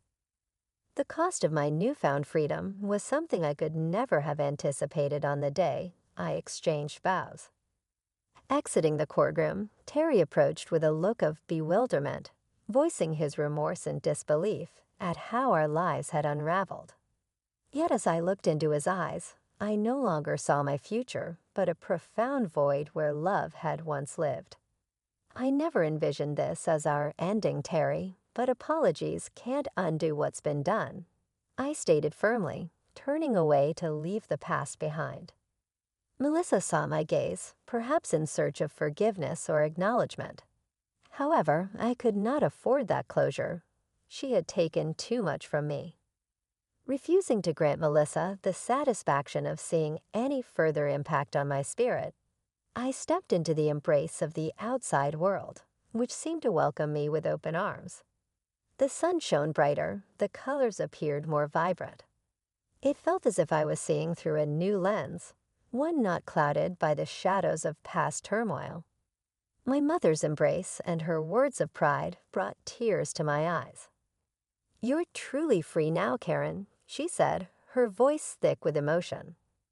"I couldn't have faced this without you and Dad." I responded, my heart swelling with gratitude for their steadfast support. That evening, in the tranquility of what was now solely my home, I discovered a profound peace. Alone yet far from lonely, for the first time in what felt like forever, I was free to live on my terms. The path ahead as a single mother seemed daunting, yet as I felt my unborn child's gentle movements, a wave of confidence washed over me. We would navigate this journey together. I was certain of it. The trials I had endured had brought me to this juncture of self-discovery. Although they left scars, these scars told a story of resilience, not surrender. Gazing toward the horizon, I felt propelled not merely by circumstances, but by choice. This realization imbued me with a profound sense of empowerment, poised to embrace the future. I was motivated not out of obligation, but from a place of deliberate determination. I recognized this moment as the dawn of a significant new chapter in my life, ready to take on whatever lay ahead with a renewed spirit and unwavering resolve.